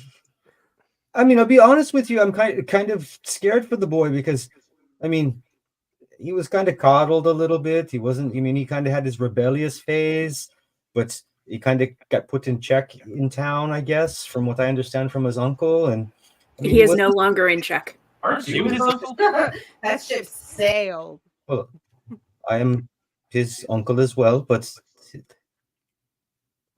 his fatherly uncle, the uncle that he is with, his uncle named. Checking backstory. Above game, I seriously thought that Gudrun was the uncle. I thought so too. This is news No, to I me. have like 7 of them. Fucking Delric, dwarves. Delric and Tishmera Rockseeker. They're the closest blood relatives to him. It may be that, I mean, I haven't explored it, but it may be that one of them, probably Delric, was even a closer lineage to his father, to Thordran's actual father, and still bore the same name. But he was his uncle. It's a complex family. So I'm just gonna, when he says that, I'm gonna, well, clearly, I mean, you're his favorite uncle because you've been so emotional lately, saying how you're his favorite and how much he loves you. So it's kind of weird that he's over here not watching over you. He definitely almost abandoned us twice to come and get you. Like he cares about you a lot. I mean, that's dwarven loyalty at its finest. I mean, he is loyal. I mean, he may be a little scatterbrained sometimes. He may be a little unhinged, and I think that he always has. When he says unhinged, I just go. I make eye contact with Shanoa and just. I mean, Shanoa. I mean, we won't get into it, but let's just say he's been a bit more violent lately. So, I mean, you've lived with him. You've lived with him for a long time. I mean, I don't know what has happened. I haven't been there to witness it. But the fact of the matter is, Be thankful. I only sent you, and I apologize. I only sent you on a mission to deliver goods, and now it's turned into something. And he looks around and sees, like, literally the king dead. You know, he's like pointing at the burning corpse. We've had to adapt. Oh, Does this mean we get overtime? Steps. Yes, it's going to go into actually double time here in the moment, and if we don't get going, OSHA may be on my ass about this, especially about employing minors. Oh wait, actually, fair question, Gundren. Were there any other hostages being held here? Not to my knowledge. Okay. So yeah, then there's no reason to keep doing this. Thordran, let's go, man. You hear another crash. Oh, by the way, Gundren, Sildar is good. We rescued him earlier. Okay, well, he'll probably want that back. Yeah. Yeah. He could. Yeah, he kind of sent us to get it back for him. So, And as another well as crash. rescue you. And another crash. And a crash that sounds remarkably like the sound of an open crash. Braces for more enemies just in case. Just listening. Fuck this door. I need that on a t-shirt. Are you almost done? Yeah. Yeah. Okay, we should probably get your very, very hurt uncle, my very, very hurt self, Sabrina's very, very hurt self, and your very hurt self back to town so we can rest. And I want a fucking drink. I'm totally fine. Joshua? Yeah, what's up? It's up to you. You know that. It's up to you. And I don't really anymore, but it's up to you guys. Okay. I look to the others and I go, okay, so there might still be some goods left around here. We know that they've been raiding people. We can try to recover some stuff if we want to. Maybe they have some more bits and bobs around here. But if you guys really want to get out of here, put a vote to it, then yes, we can leave. Sabrina, what are you doing? At this point, she's just kind of been with Kithwin and Shinoa while everything's happening. Just kind of trying to rest. She votes to go back to the wagon. And Dimian, what are you doing? Not much. I'm just following the looks because he asked me to. But, whatever the group wants to do. Thordrin? Yeah. The door is just hanging by a thread. You can see inside, and you don't see much of anything. I'm not going to pull it up this second, but the only thing you really see in there, this kind of looks like this, kind of like a high, narrow hall. Might have been part of a chapel or a shrine at one time. Angelic figurines are sculpted along the room's upper reaches, overlooking the floor. You can see to the north there are two large heavy curtains. There are matching archways. Between the archways is a cracked but ornately carved stone brazier that is not lit.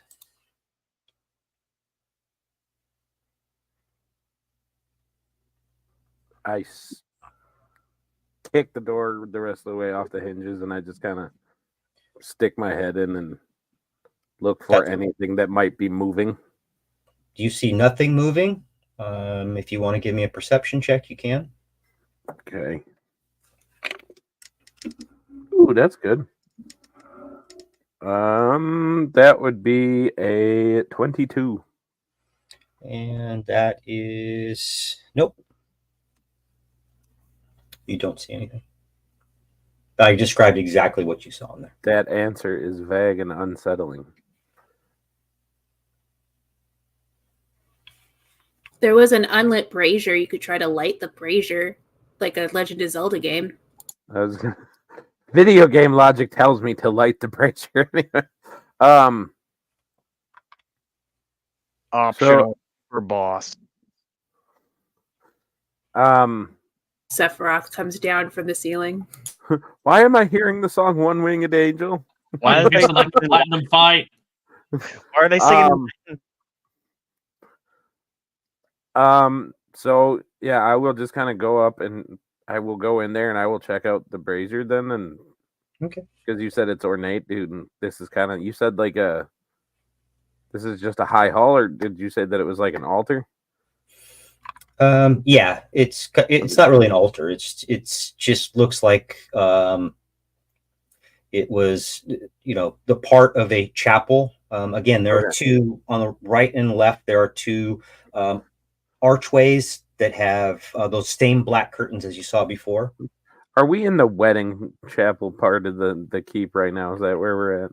Well, it could be. I mean, you do see these angelic figures sculpted along the room's upper edge, and a cracked but ornately carved stone brazier. All right.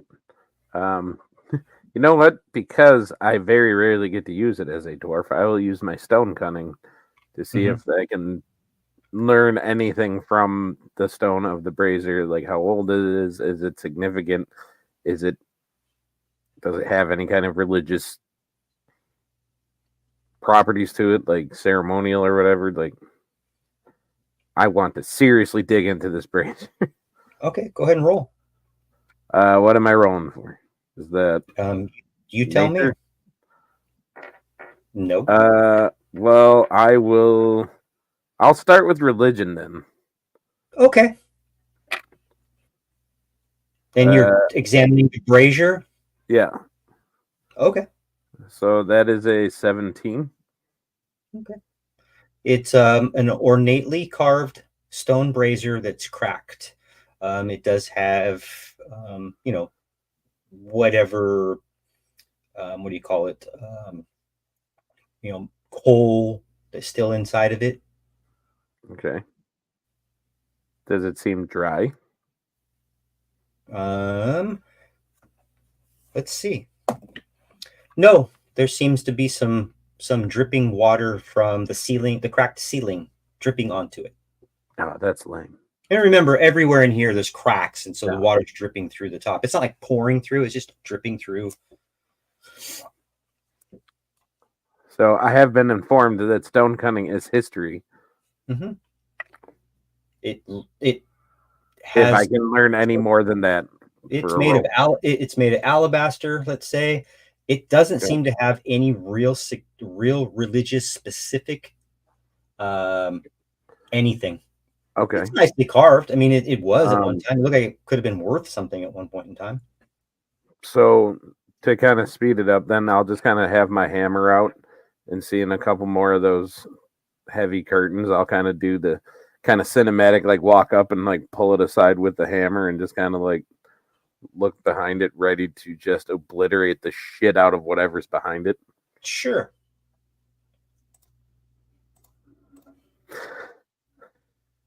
Left or right? I always go left. Okay. So as you start to make your way over there, go ahead and put yourself in the room where you would like to be. I was checking out the brazier and I don't see where the curtains are yet. But if I'm going left, then I will be over this way, I'm guessing. How about now? I do see a curtain. Okay. That one? Yep. And you pull it to the side? Yep. And as you pull it to the side, the chamber occupied to the northern tower of the castle. A stone altar stands in the middle of the room, covered with blood-stained black cloth, gold ritual implements, a chalice, and a censer. A carefully arranged atop an altar.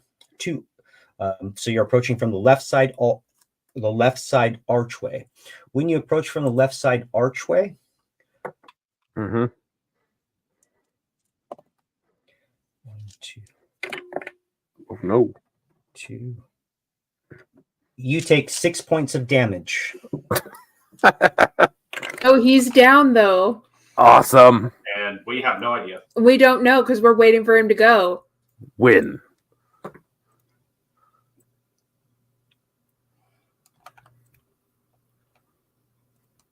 So I'm taking control of preparing to leave. I'm taking control of your guy. Yep. I look at Endymion and I'm like, hey, I need you to do something. When we get close to the cart, I need you to go ahead of us and talk to Glimmer.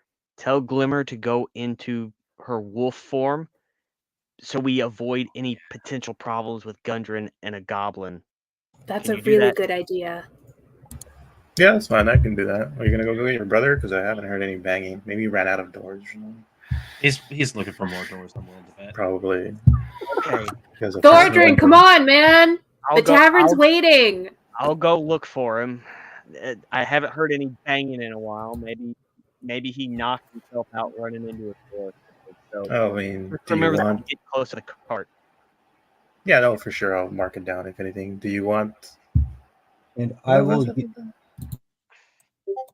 I will slowly start making my way towards where the banging was. Yeah. Okay. Hold on 1 second. Okay. We got to reverse something really quick. Okay. Brian, you guys should have used them already. So if that changes anything, let me know. That would change things. Use what? Okay, then you're not dead. Hold on. Let me tell you. I am not dead. If that is the case, things because you had you're down. Bloods. Yeah, he's not. But I never added anything for hit die. He never added his hit dice. Oh wow. So We had discussed that before, and I looked back, and he never did say that he used his hit dice. So, but he actually messaged me saying that he was using his hit dice. What? When? When Kitswin had mentioned it, Sabrina had mentioned it, and you two were chilling out, right? So back at the original short rest last session, or what's the deal? Yeah, you guys all short rested. Okay. Yeah, we didn't add in his hit dice. Oh, okay. I mean, that's why. Remember, I was confused on what his hit points really were. Yeah. It turns out that's why I was confused. But we haven't been able to have a short rest yet while we've been standing here. Or at least those of us in the room. No? Not while you've been standing there. Okay. No, that the whole discrepancy between us last time with us not knowing the hit points was because of that right there. So, all right, I have adjusted my hit points, and I now currently have 11. Okay, so but you still got hit. Yes. So you know. Okay. You guys hear actually two whales, not like orca or like I don't know, blue, more like the screams of goblins that you've heard before when they're attacking. What's an orca? So so I get hit. Would I have an opportunity to get really mad? Hold on 1 second. I'm waiting for what everybody else is doing. You're out of rages. Probably, since I heard this wail after I tell Endymion about the glimmer thing, I'd be like, shit again. And maybe this time making my way down. Yeah, just use your movement, or if you want to run or dash, whatever you want to do, use your movement. So I was here 5, 10, 15, 20, 25, 30. I'll dash, and I would probably get to about here. Okay. And that would end my turn. What do I see? Or do I see anything? Again, this is it's just a chamber. It is a high, narrow hall. Might have been part of a chapel or a shrine at one time. Angelic figures are sculpted along the room's upper reaches, overlooking the floor. There are two heavy curtains. They're matching archways. You can see that the archway to the left, the curtain has been pushed aside a little bit. Between the archway is a cracked but ornately carved stone brazier. And actually, I'm going to move this really quick back over to here and move this back over to there because that never happened. Is my still being up? Would that affect where my token is right now? Is your who? Where I am on the map because you kind of moved me. No, this I is get moved. I moved you specifically because that's where the occurrence would have happened. Okay. And the other things couldn't have happened if that happened. Okay. So I would have ran in there yelling for Thordrin. Okay. So what I will do you want to yell out what's in here, Thordrin, or not? Yeah. Okay. I would yell out that there's some shit and apparently some goblin thing. Oh, We're going to initiative order. are we rolling initiative or off of the same one? Oh, you guys have still been in initiative since you started. Cool. We're using the same one. So going back to the original initiative order. So, upon her Shanoa calling out for me, I'd just sit there kind of with a kind of maniacal edge to the voice and be like, I found more of them. Doors?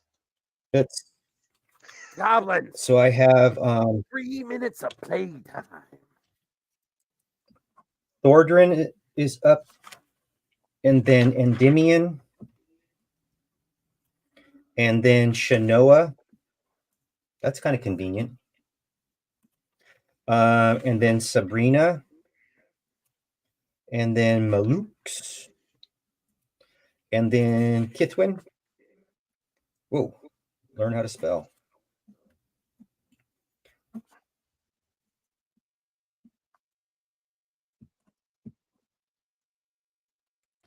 So, out of curiosity, because I see one that has a yellow ring on it, as Thordrin is looking at these goblins, does the one in the middle like strike me as different? Because I mean, I know you're differentiating it, but does Thordrin notice? Well, this in particular goblin styles themselves as a priest. And to the left and to the right seem to be a pair of acolytes in robes that you can barely see through, that they are wearing armor, but it's covered by these dirty old bloodstained robes. So upon seeing them and in goblin, I'll just sit there being like, you know, the rest of your kinfolk are dead. I'll give you one chance to not join them. You can tell us a little bit more about what's going on here. Does that end your turn? Well, I'm giving them a chance to not die, but if they're going for it, then I will go into the full turn then. The chance for them to not die was for us to leave earlier, when everybody wanted to except for you. There's stuff to find. What, metagaming or? Mm-hmm. Then I will, if they're not going to converse, then I will take out the hammer and I will go ahead and I will hit that guy. Roll to attack. Okay. That is a 18. That hits. Yay. That is going to be for a grand total of 10. Let's see, that's number 17.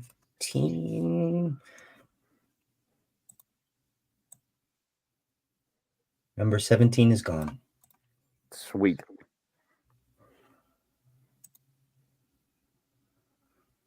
And that will be my turn then. Awesome. Endymion, it's your turn, sir. Oh, hearing the commotion in there, I'm going to use my movement to go behind and follow her. Let's see what's up, what's causing this. Okay. You see the same thing I just described, but there's only 2 of them now. All right, since the ropes guy looks kind of important, I'll just take a hit at him first with my bow. So that will be a 16 to attempt to hit. Okay, he has 3/4 cover, by the way. You missed. Oh, I have the thing we mentioned, sharpshooter. Okay. 16 hits. Okay. That'll be 9 for damage. Okay. He's got a pretty nice arrow stuck in him. And since I'll just end my turn. Okay. Then this guy reaches up with this, like, the most crooked little stick you've ever seen in your entire life. And let's do it this way. Since he can only see you two. Well, you shot him, so let's give 2 to you and 1 to him. Thordrin, you take 2 points of damage. And Endymion, you take 6 points of damage from this electrical energy or arc that kind of arcs out from this little stick that he's holding. And this guy will... He will... Endymion, odd or even? Odd. He will shoot his short bow at you for a 19. 15 plus 4 is 19. And 1d6 plus 2 for 4 more points of damage from a little tiny bow. Boop. People. And Shanoa, you are up. Am I able to share this space with this altar? Or is it? I'll let you be next to it. I get it. I mean, yeah, you see what I'm. Yeah, I get it. The shield was up, so it's just sword. Okay. Seeing good old goblin guy with his like creepy finger stick thing, I will swing at him. The guy behind the altar? Yes. Or okay. Yeah. So creepy stick guy. Action. 15. Do your damage. 10.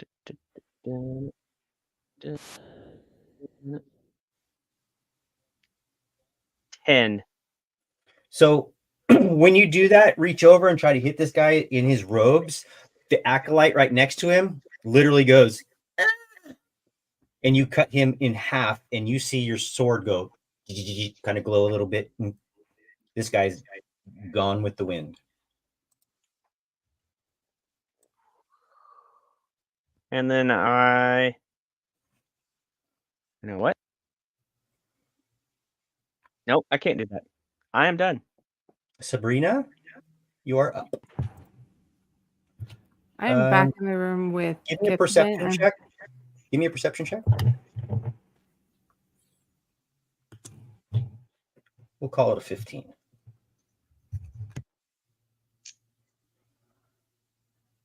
I got a 14 in perception.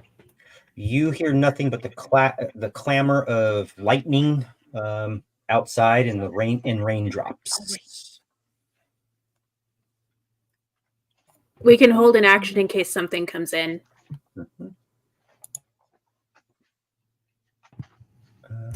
Unfortunately, the party is split. Maluk's. Skip.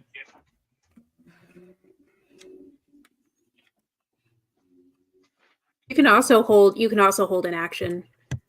I have no idea about anything that's going on, therefore just count me out of combat. Okay. You don't want to use a perception to try to hear it?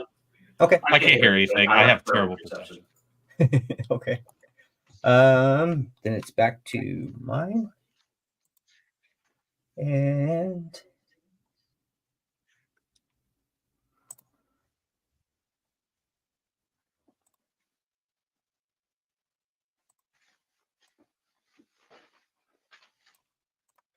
slashing through the curtain at you.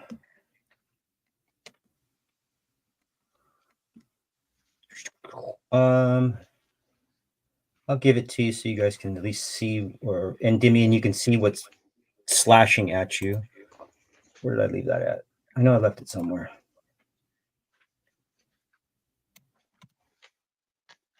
I put it on the little page in, I don't know what I put it in. General, looks like.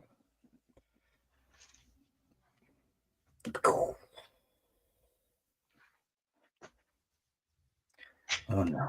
Hold on. Where did it go? There it is. This would help if I put my glasses on.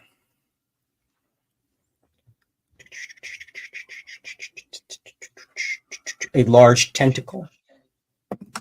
And that swipes through, rips down the curtain, but misses you completely. Kithwin, it is your turn.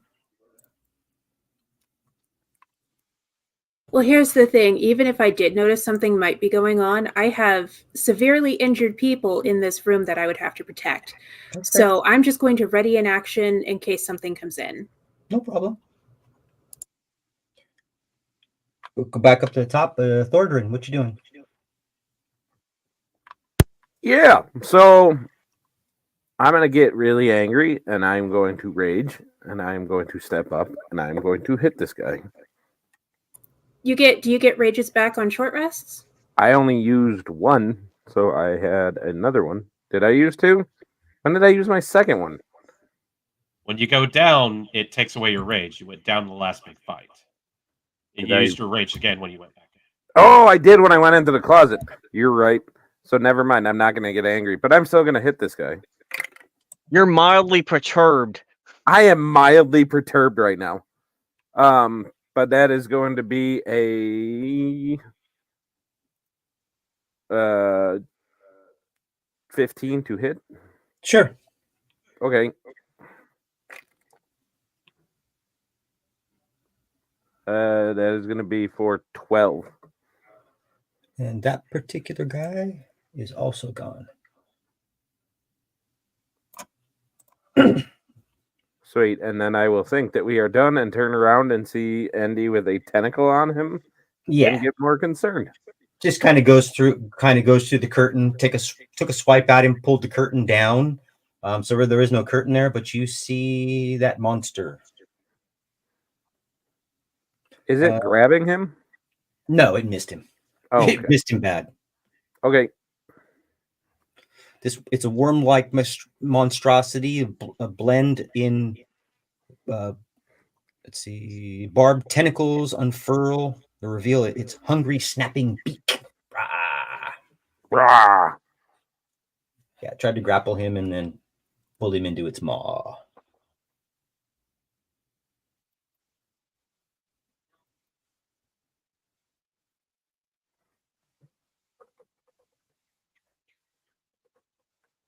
Are you done? I am done. Okay. And Dylan. All right, I will bonus action disengage, so I can move without provoking an opportunity attack. Sure. And I'm going to use my movement to get behind this altar. Okay. There are 3 bodies of goblins behind there. There's a crazy looking stick. There's a cloak.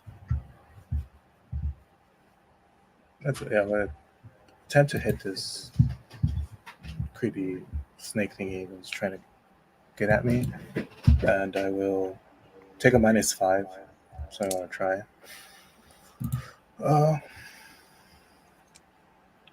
23 minus 5 is what, 17? That still hits. Okay, so I'll do. You're gonna add 10. Yeah, Okay. 21. 21 total. Yeah. It's still up, but it doesn't look like it's in good shape. Like not in good shape at all. All right, then having nothing else to be able to do, I will end my turn. Come on, guys. You guys love to do this. Get something down to bare minimum, and the next person just flicks it in the noggin.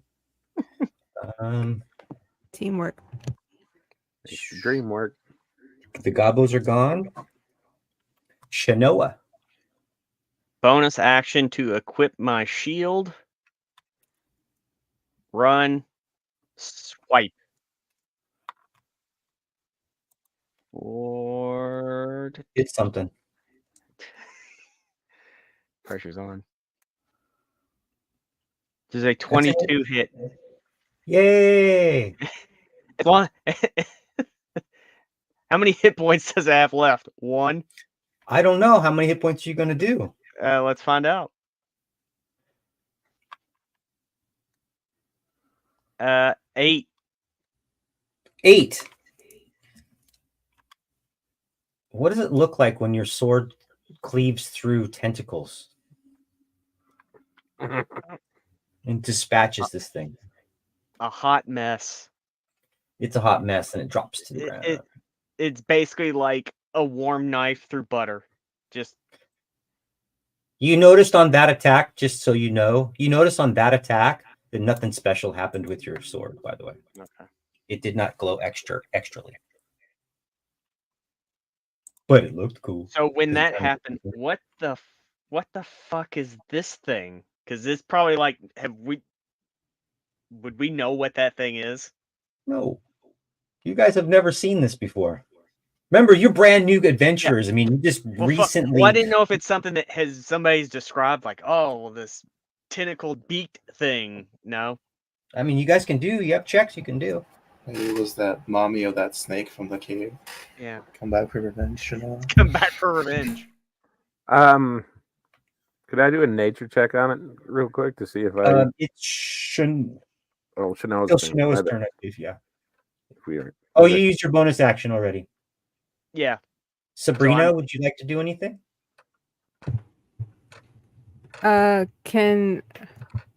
I roll another perception to see if I heard any of that just happened? Yeah. Please let me have heard some of what just happened. Fuck! I heard nothing. I hear nothing. It's a 3. I hear nothing. Nothing. I just look over to Kithwin's like, why are we still here? Because somebody doesn't value our time. They want to go beat on doors. That's why we're still here. So I will replace that with Maluk's. You are what you doing? Considering it. I look at Gundren. So 50 gold to get you out of here right now. Yeah, his turn's gonna be next, and he would be like, "Can we just get the fuck out of here?" Yeah, sure. Yeah, the 3 of us can get you back, no problem. Okay, we'll just leave. Okay. Maluk's. Sabrina, you going? Heck yes, running it with them. Kitten's going. That makes you guys are like clumped too. So then Kithwin, you would go too. Do you have anything else you want to do on your turn? Whatever the equivalent of using my full dash to get Gundren back to that's what we're doing. Okay. You guys just book it out of there. I do, however, say I really hope they hurry up. I'm kind of worried now. They'll be fine. We can split the proceeds with them once they catch up. Okay. All righty. Shanoa, Kithwin, Thornton, are you doing anything special inside there?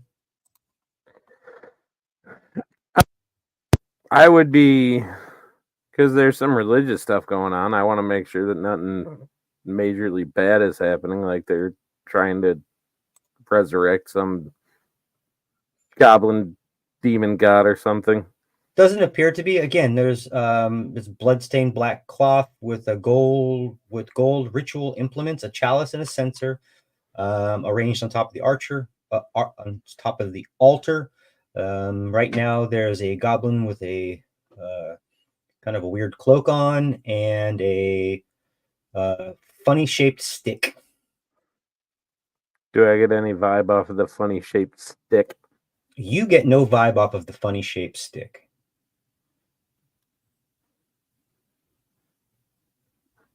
You look at the two things that are on top of the altar and immediately like, well, those are worth some money. Sweet. I will pick those up. I will leave the funny shaped stick. And I will kind of look at the other two, and these things are worth some gold. We should be able to get something for these. Endymion, what would you like to do, sir? Could you give him okay, there you go. I will get the little cloth I have in my bag, wrap the funky looking wand, and just stick it in there. And there's nothing else, I will just leave. I'm just gonna leave, go back. So you grab the funky shaped wand? Yeah. Okay. I need you to make a con save. I'm sorry. I need to make a wisdom save. My bad. Oh, 19 con. Cool. Cursed. Wisdom. 18. Wisdom. Just wisdom. 18. 18. I have Shinoa and Thordrin right next to him. You see him pick up this wand, kind of like start, he didn't say he was trying to hide it, so maybe he's just trying to stuff it away. But as soon as he starts to pick it up, you see the outline of energy forming around him.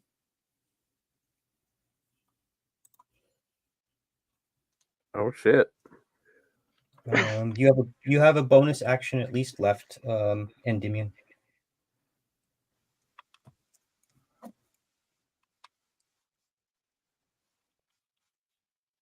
I'll just use my moment to leave this area. Okay, you're just kind of glowing a little bit, but as you're walking away, it starts to fade. But you definitely feel like something's changed. Nice. Like maybe you like feel a little. I feel like I'm a little smarter than I was yesterday. Oh, cool. Maybe that adrenaline rush. Right, you look at your fingertip, and they have little tiny sparks coming off them. Yeah. Shinoa? Seeing him pick up this stick, and there's that weird thing. It's like, don't you remember like those stories of there was that one about that dragonborn that was just picking up random stuff, and then bad stuff happened to him? Like he was a person, and then he turned into a dragonborn. Don't you remember hearing stories about that? You shouldn't just pick up random objects. Yeah, some dumbass named Riz or something like that. Yeah. I can't remember the whole story, but we need to get out of here because I don't know what the hell that thing is. But if there's more of that thing, we need to go. Well, that is absolutely gonna be a problem. You know that. We'll deal with it later. Yep.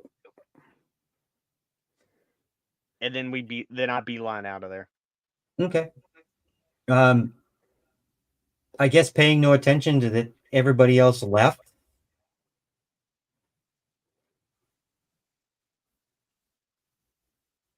I also heard stories of other people leaving party members behind, so Alrighty. Back around. I mean, we made our intentions clear. We're going Yes. to try and go back to the cart. You guys are the ones that wandered off. I wandered off because I heard screams. So I guess we're probably 5 minutes behind them. I'm actually going to put you guys a good 25 or 30 minutes behind them. Okay. Looking at different things, figuring stuff out, searching, investigating, la da da da da. Yep. Up probably good 20, 30 minutes behind them. Okay. It is raining. It is not raining heavily, but there is still thunder and lightning. I mean, it's a good shower. And the you can still, I mean, you know where you're going, you know the direction that you're supposed to be going. I'm not going to say that all the footsteps are kind of washed away, but I mean, it's not like if you were trying to follow footsteps, you couldn't follow them. I mean, it's pretty bad. You'd have to roll some.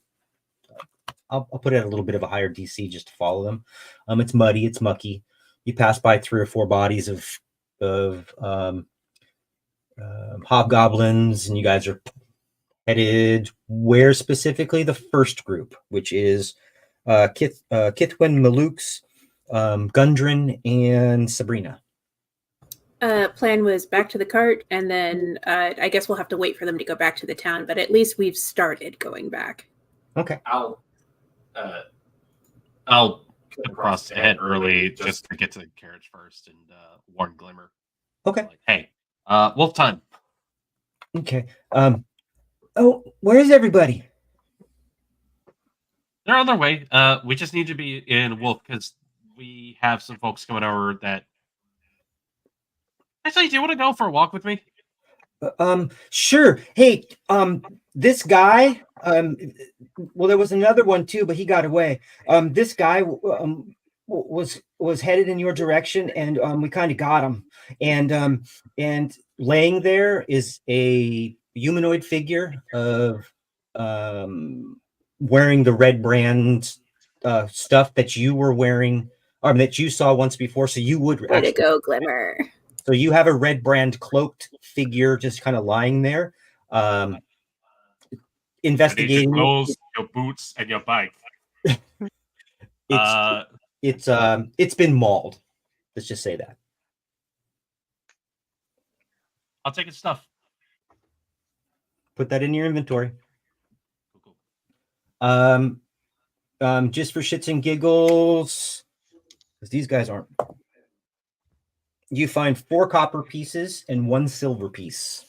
Oh, the money's not important. Okay. And Glimmer readily pops to her.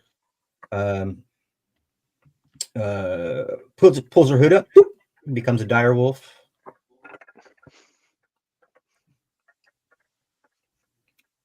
Shortly after the rest of the party come up, We'll just go up and give her head scritches.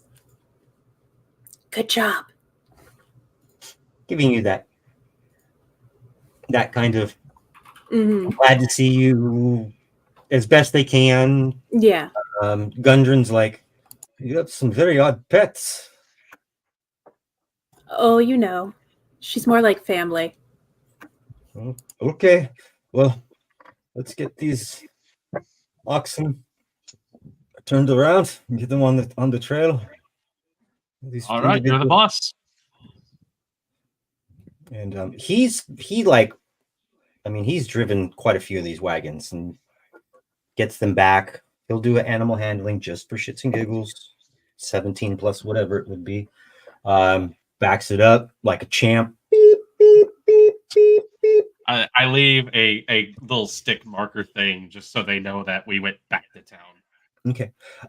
So when you guys all hop on the cart together, the 2 wolves will remain off the cart, running alongside for a while. But for right now, the cart is not. There's nothing in it, but it is heavy enough to leave a trail. It looks like a back out trail and a back onto the trail, kind of heading towards. So that might be another, along with your stick, that might be another way they could determine that you are headed back towards town. It's muddy road. Has nice drainage. It's like the best drainage in all of Faroon, but it's still muddy. The 3 behind. As we're making a good pace, I look over and I'm like, oh shit. Dibion's here. He was supposed to warn Glimmer. Hopefully someone was able to think to do that, because we better go, because it may be bad. Thankfully Malux was there to hear the plan too. Yes. And the whole time out of game, I'm thinking, oh god, is somebody going to do it, or is this going to be very interesting?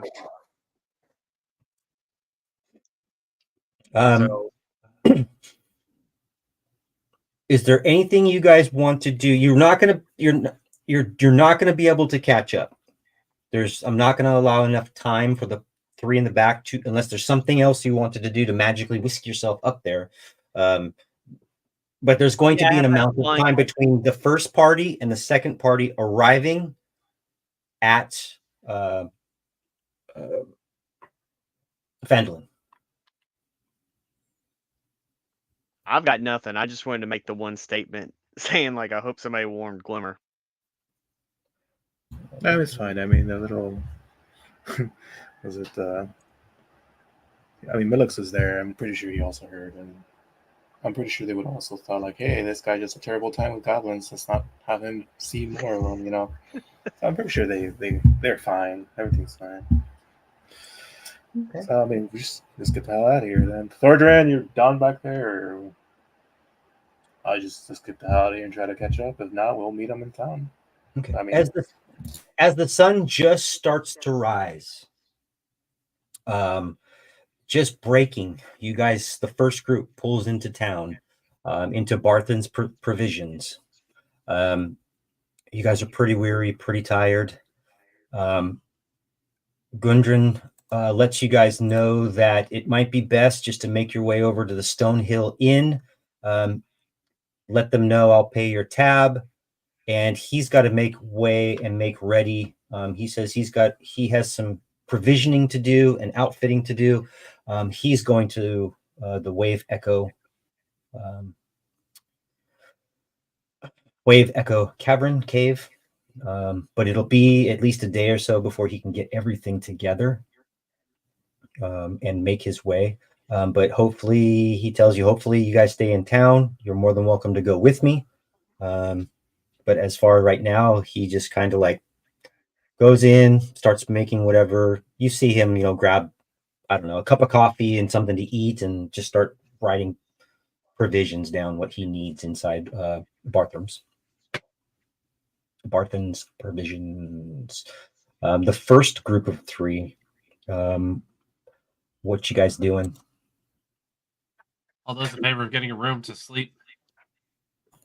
I. I. Okay, I got this. And as we're heading for the Stonehill room, Actually, if we've already stayed there and those guys are coming after us, we can go to Tim's. That's my dad's friend. He can put us up. Okay. Yeah, that might be a better And idea. I'll leave word with the people, Gundren, that if he sees the others, to send them to Tim's. Okay. Okay.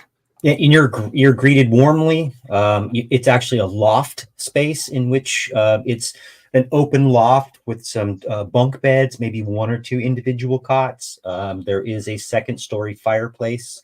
It's quite warm. It is still drizzling here in the morning with a lot of cloud, that low-lying tule fog kind of floating around.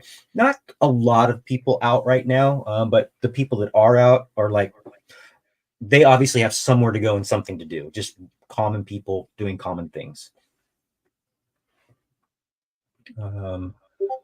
You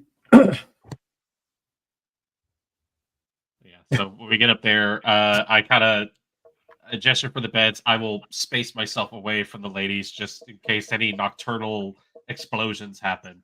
And nocturnal explosions. I don't know if I wild magic surge in my sleep, and I will snap my fingers, light the fireplace for us, and just pull myself to a bed. Sabrina, what would you like? Nocturnal. Is there any like soil, like dirt outside of this place, or is it all just like that hard gravel?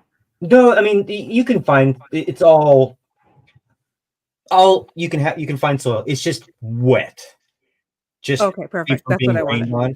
You can find a spot that's not mud. Maybe it's next to a grass patch or something like that, or you pull up a patch of grass and get some good earthy soil out of it. Yeah, Sabrina, before they would have gone in, she would have grabbed some of that like wet soil, whatever she had inside, and just like shoved it in there with the little ball. It's like, here, shush. You kind of feel it. Not sure what to do with this yet, but I'll do something. We still haven't dove a lot into that thing. It's just like I just have it there. I'm just making sure it has dirt. At the most, at the best time, we'll be like, oh my god, this is what you can do with this, and save the entire party. That's why I'm keeping it in my bag. Kitswin, anything you want to do? I think she just needs to take a second. She hasn't felt herself since being in the astral plane. She just kind of like takes the staff out, puts it in front of her. Okay. Is just rolling it back and forth. As soon as you take the staff out, rolling in your hand, paying some attention to it, I want you to go ahead and go on over to your character sheet. You may have to reload it and reopen it. There's an item in there for you. Yay! Let's see.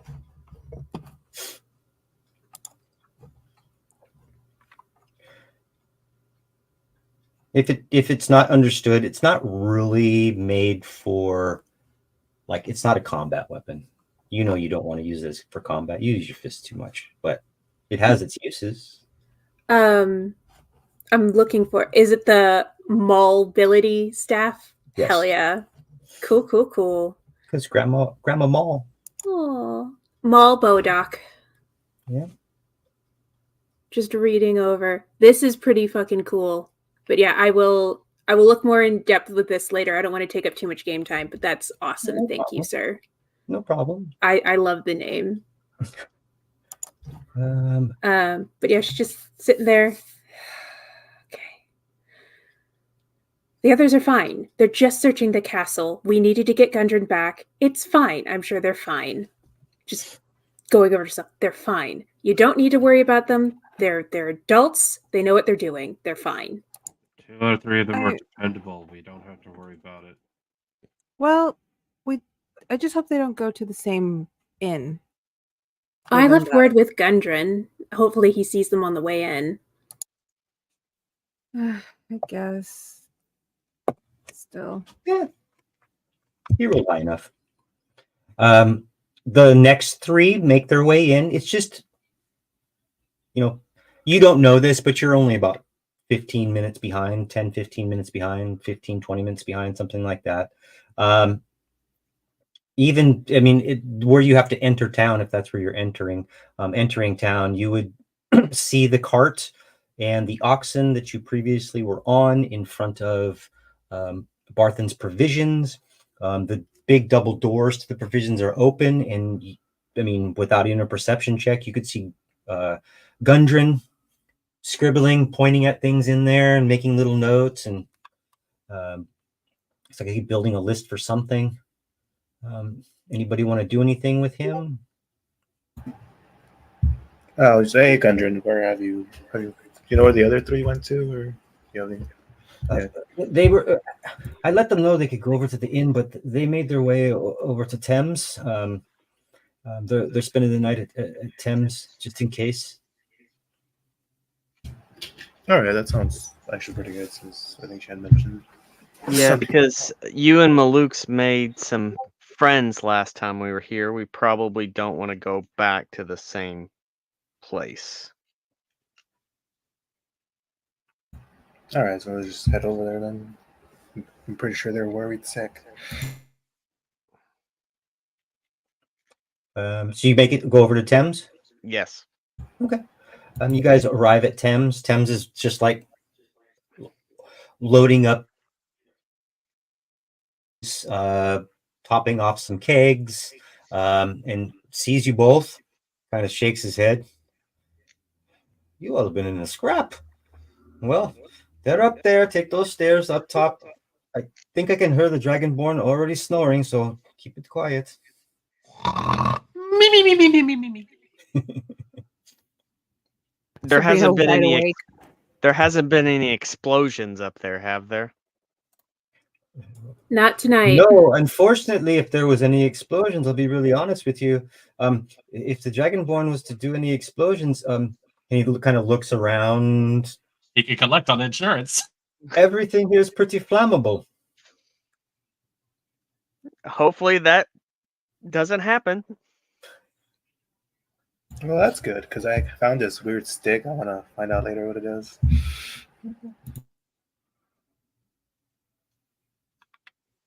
Head up. Sabrina? Oh, sorry. I'd still be up in the room. If Melissa's snoring like that, I'm awake. Sabrina is very much awake. She's probably I'm way across the room. Yeah, I get it. To be super dramatic, is there a window in this room? There's going to be at the opposite end of, because it's kind of an A-frame loft area. The opposite end of the fireplace, the second-story fireplace, is a window that can be opened. Okay, then Sabrina would probably be up there, looking through the book of curses that she still has. Okay, I'm sorry. The book of the curses of the desert, something like that. Okay.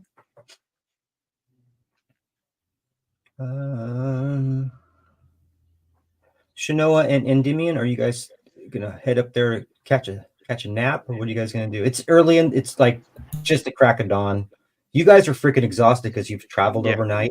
In all technical terms, you should have a point of exhaustion, but we'll just go ahead and leave it leave it at that. I will sit there and be like, once we get this rest in, I want to go back to Floodbest. These past few days, all those adventures talk about all the cool stuff, but they don't talk about all the bad stuff. Me personally, I don't think we're cut out for this. Not cut out for what? I just called down from the top of the loft. What happened? Where did we start the past 3 days? 4 days? I don't even know at this point. Well, I mean, technically it's over now, right? We rescued Gundren. We're supposed to go home next, I think. We got some stuff to collect. I mean, there's the thing with the reward with the cave stuff, and then giving Sildar his stuff, and there's just. But yeah, I mean, we got some good. Is there enough space for me to slip under the bed, like take a quick nap? Or is it like really? Are you sleeping in there the bed? On the bunk beds? No. On the individual cots, sure. And we can say they're not even cots. Maybe they're just like single beds, singles. I'm just gonna slide under a single and be like, oh, just like home, and then just trance out. Peace. Wait, so you're sleeping under a bed?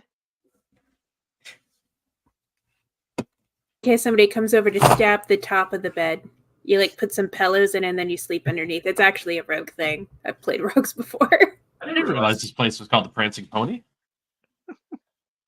He also doesn't sleep. He's trancing, And there's several black knights riding really ugly horses outside of your door. They're all looking in the one window. Down that way. Down that way. Don't kill the direction guy. Sabrina would just day. Yeah, same thing. She would just start getting tired enough to lay down. So what I will say is that you guys will have to have I will ask you that you will have to have a nice long rest, get plenty of sleep before you can start transcribing your spells into your spell book, talking about what's happened to Endymion, those kind of things. Okay.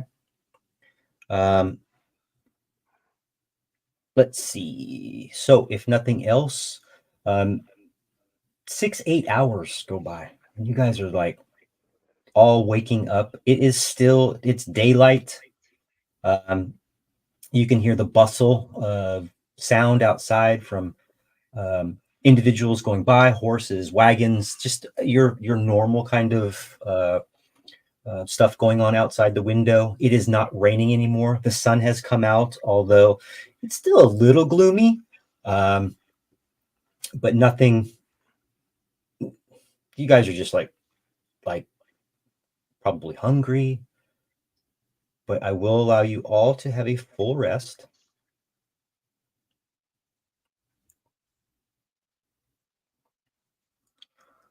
And from there, what would you guys like to do?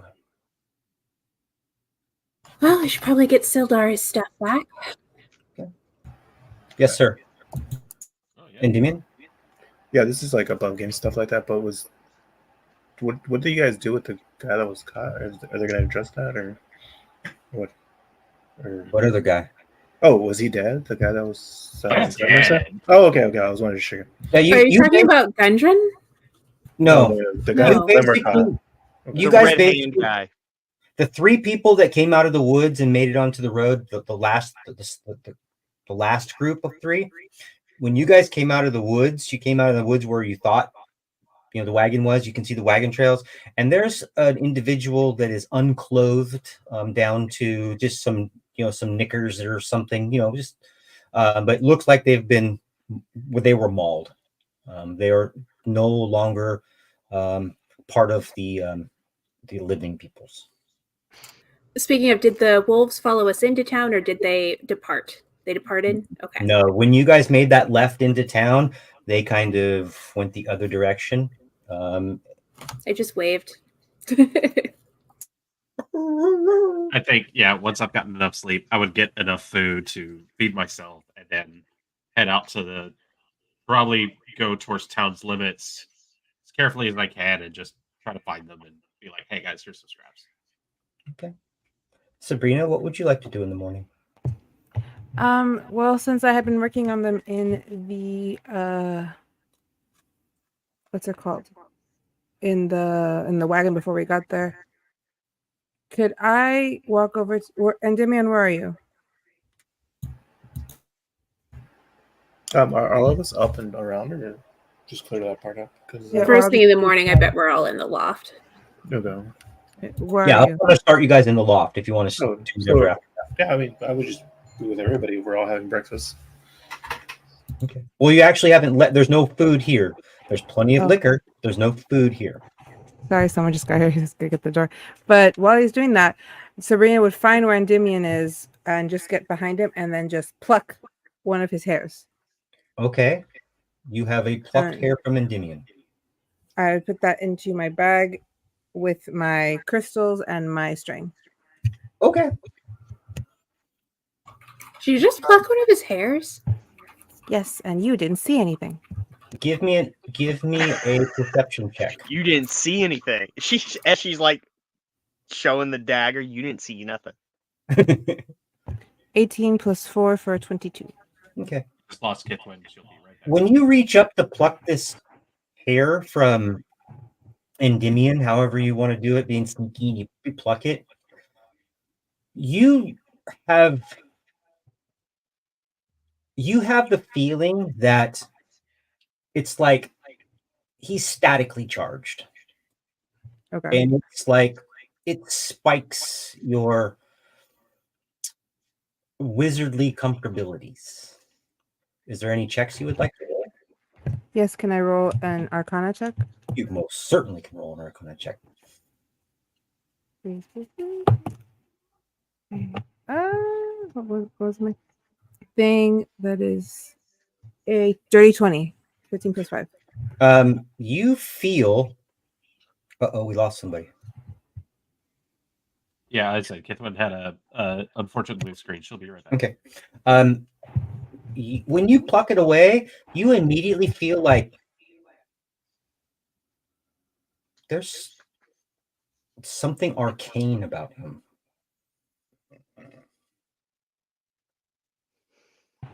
Would it be a history check or an insight check, do you think? To do I what? want to try to see if I can figure out what it is, like what type of Arcana it is. Or like It doesn't give it doesn't at this particular point in time, it does not give anything off. Okay. It's not like rolling there are similar spells. It will tell you, oh, abjuration, oh, it's this.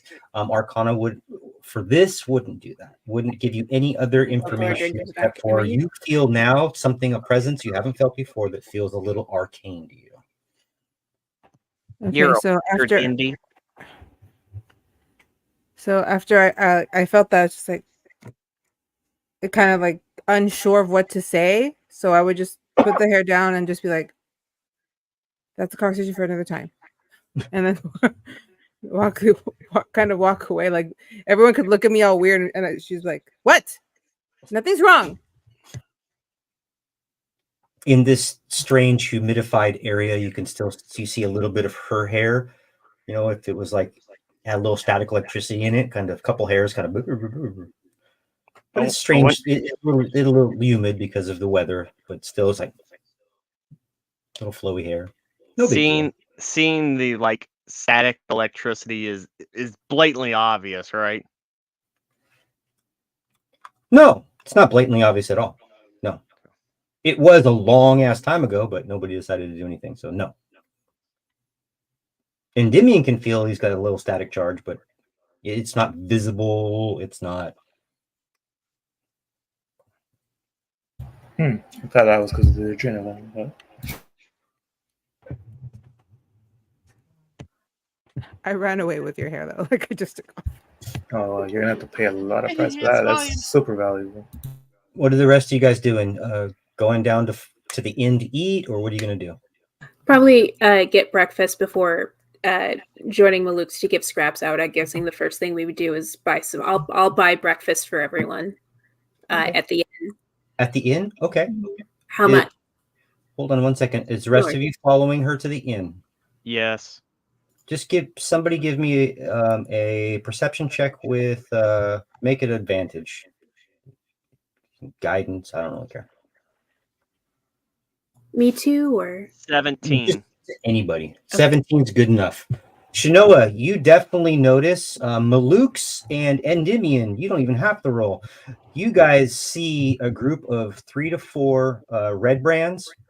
They are not walking in your direction. They're walking. Actually, they didn't notice you, but you noticed them, and they turned down the same way. It looks like they were going down where Endymion and Maluk's had a little experience.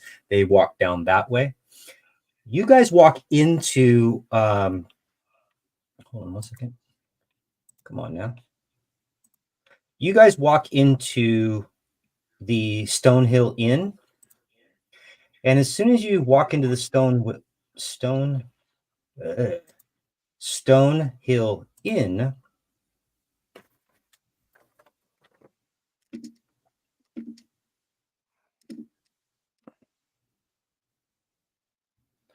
don't know why I didn't have this up.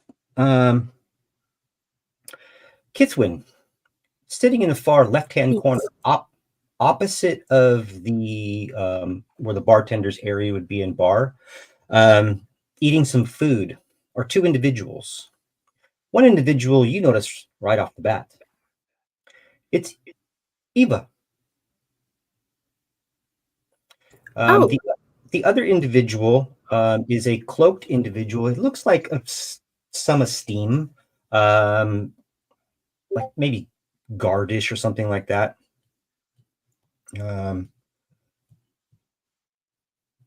They're just eating away, and I mean, Kithman's gonna go right up to Eva, just immediately, like, "Hi." Well, so you all go in there, right? Mm-hmm. Okay. You guys all you just kind of going in there. Kithman notices that. I am not there, so you're not there. You're not coming to get breakfast scraps to take? I went earlier. Like I woke up earlier. Oh, okay. So the 4 of you, Kithwin, Sabrina, and Endymion, and Shanoa. Though you 4 go in. You all notice this individual. You all have seen this individual around. You probably interacted with her in Floodblessed, but Kithwin knows her as Eva. Oh, I've been awaiting you. Awaiting me? I mean, we just finished up. We were gonna tie up some loose ends and head back home. What are you doing here? Well, not you, dear. She kind of puts her head to the side. You, and points at Shanoa. Me? Slow head turn.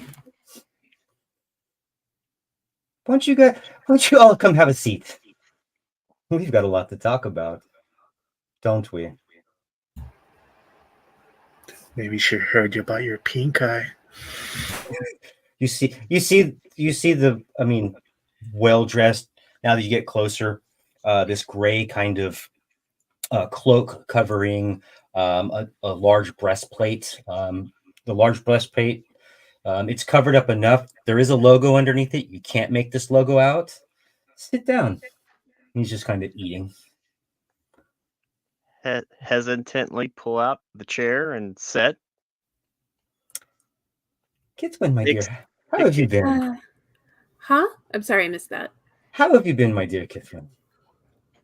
Things have been happening. A lot of things. It took a minute to find you. I've actually been waiting here for a day and a half or so, and I was told you went this way. Oh. Can I insight check to make sure this is the real Eva? Just because this is very weird. Most notably, I mean, we were waiting for her, but... Oh, 8. Seems legit. Seems just as she's ever been. Okay. Yeah, no, things have been a little crazy. Cart got attacked. We went saved Gundren. Everybody seems to be a little bit more powerful than we thought they were.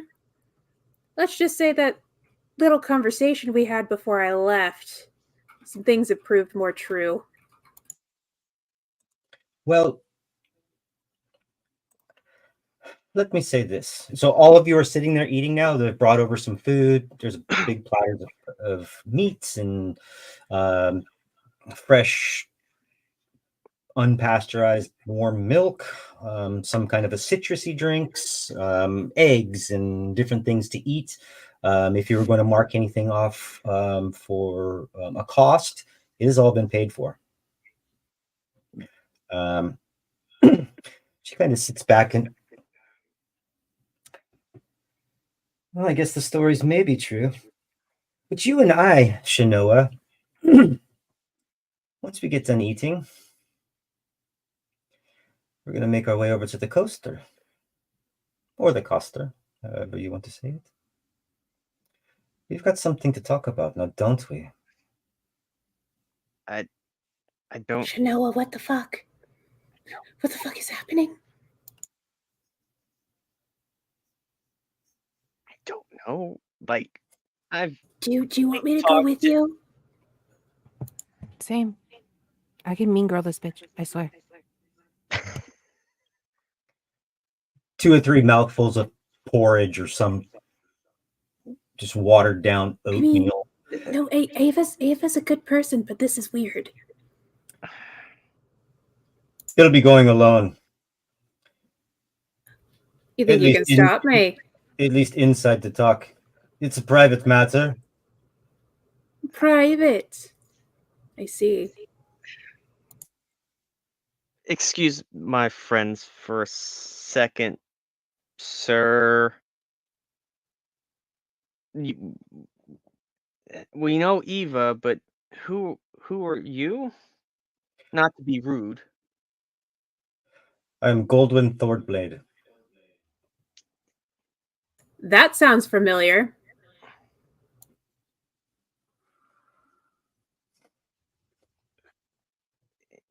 Frantically looking through the notes. Is that the name from the backstory that was from today? I have my note. No, okay, never mind. No, that was blood scars. Okay, got it. Yeah, and to be 100% honest with you, the name doesn't really mean anything. Okay, it sounded like the evil guy for a second. Yeah, me with my steel trap. I have no memory of this man. So it's the guy from the other end, you know? So, I mean, Sir Thornblade, my friends are just cautious. Do they have any reason to be cautious? We've been through a lot, and we're kind of a close-knit group. We just don't want to see. No, I can understand their trepidation, but the simple fact is that we need to discuss something with you that is quite private. They will be let in the knowledge of what we are talking about if you wanted to let them know, but we just need to talk to you. And he looks down. I mean, makes it really, really obvious. And we need to talk about that as well. Pointing at your sword. I just look at the group and I've got this. I think. Well, holler if you need help. Before you leave, Sabrina would also pluck a hair from you. Trust me.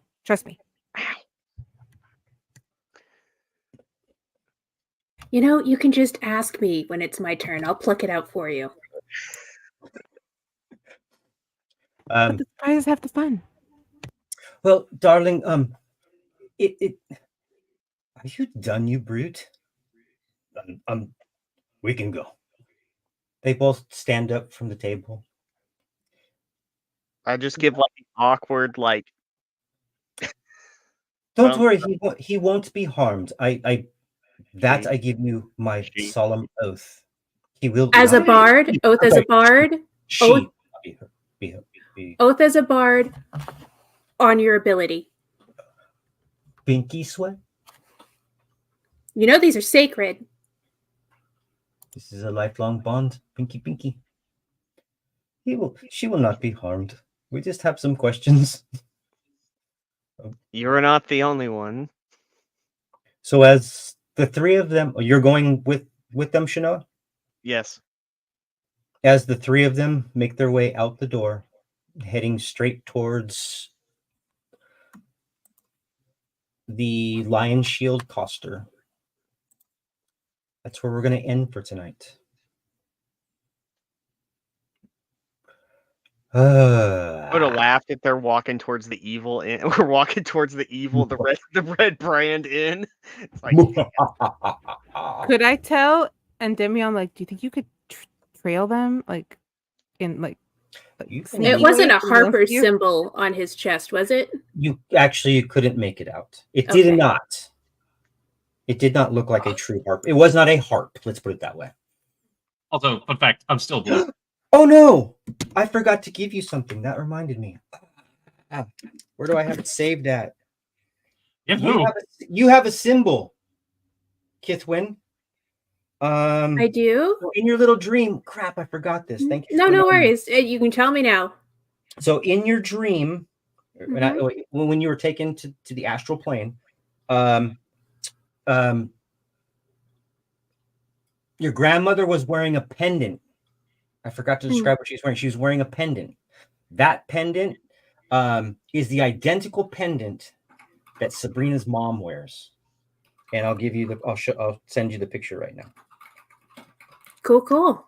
Definitely will show that to Sabrina as soon as I can.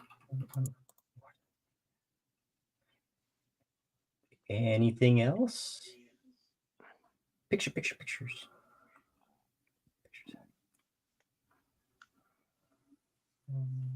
Anything else, guys, before we close the night? I think that's good. Yep, all good here. Okay, this is really irritating me. There it is. I think I got it. Yes, I got it. Copy. Send to Pandora. Copy, paste. Paste. Enter. That's the image. That's the image that you see as a pendant. Oh boy. And Baltera. Okay. I will write that down. All three stars on a pendant? Yes. Okay. Yeah. Awesome. Like, I mean, it just to give it some flavor, in Lord of the Rings, I can't remember what the elven one was. It's the not elfin star, but elven star. Yeah. Mm-hmm. It's similar to that in appearance, like silvery. I have that as a tattoo, actually. Okay. So I know exactly. Yeah. But that was something I totally forgot. I did not describe your grandmother. That would have been something that was like, yeah, I seen that on her mom. I'll definitely roleplay that with Sabrina next time. Oh, pause. There was a lot going on at that point. Yeah. Sorry for the massive lore dump. I enjoyed it. Never be sorry about a lore jump with me. I love lore. I was mad because I was trying to act and also take notes at the same time, but stay in the moment and acting. So I think Josh helped me with some of the notes. I'll have to rewatch it and retake notes. But no, that was fun. A lot of Googling to be done. I have notes, and in parentheses at the top of the bullet point list, I say, I don't know this yet. I gotta write that down. It's missing a stone, sadly, but there it is. It's not as intricate as that. It's more like the picture I showed you, but I mean, it doesn't really matter. Can I see the picture too? I don't have it. Yeah, just send it to her. Yeah, I'll send it over to you. Yeah. Her mom, there's a difference. The one that her mom has, is not. It's the same, maybe in just silver. The one on your grandmother would have been like almost faintly glowing. It's so bright. That could have been an effect from where you guys were at. You don't know, but I'm sorry, I totally forgot that. But we fixed it. Endymion, anything for you before we leave? No, I'm just with the group. You know, I was kind of like half distracted. So, you guys can do me a favor. Give me a heads up before the next game if you're going to go follow them or whatever you follow them or whatever you're going to do. You can give me a heads up. You can do it in game as well. It's not a big deal. They're about 30 feet away from entering the Costa. Shinoa, anything for you? No, I walk with them. Sure. Not talking or not waiting until we get to wherever to start the question.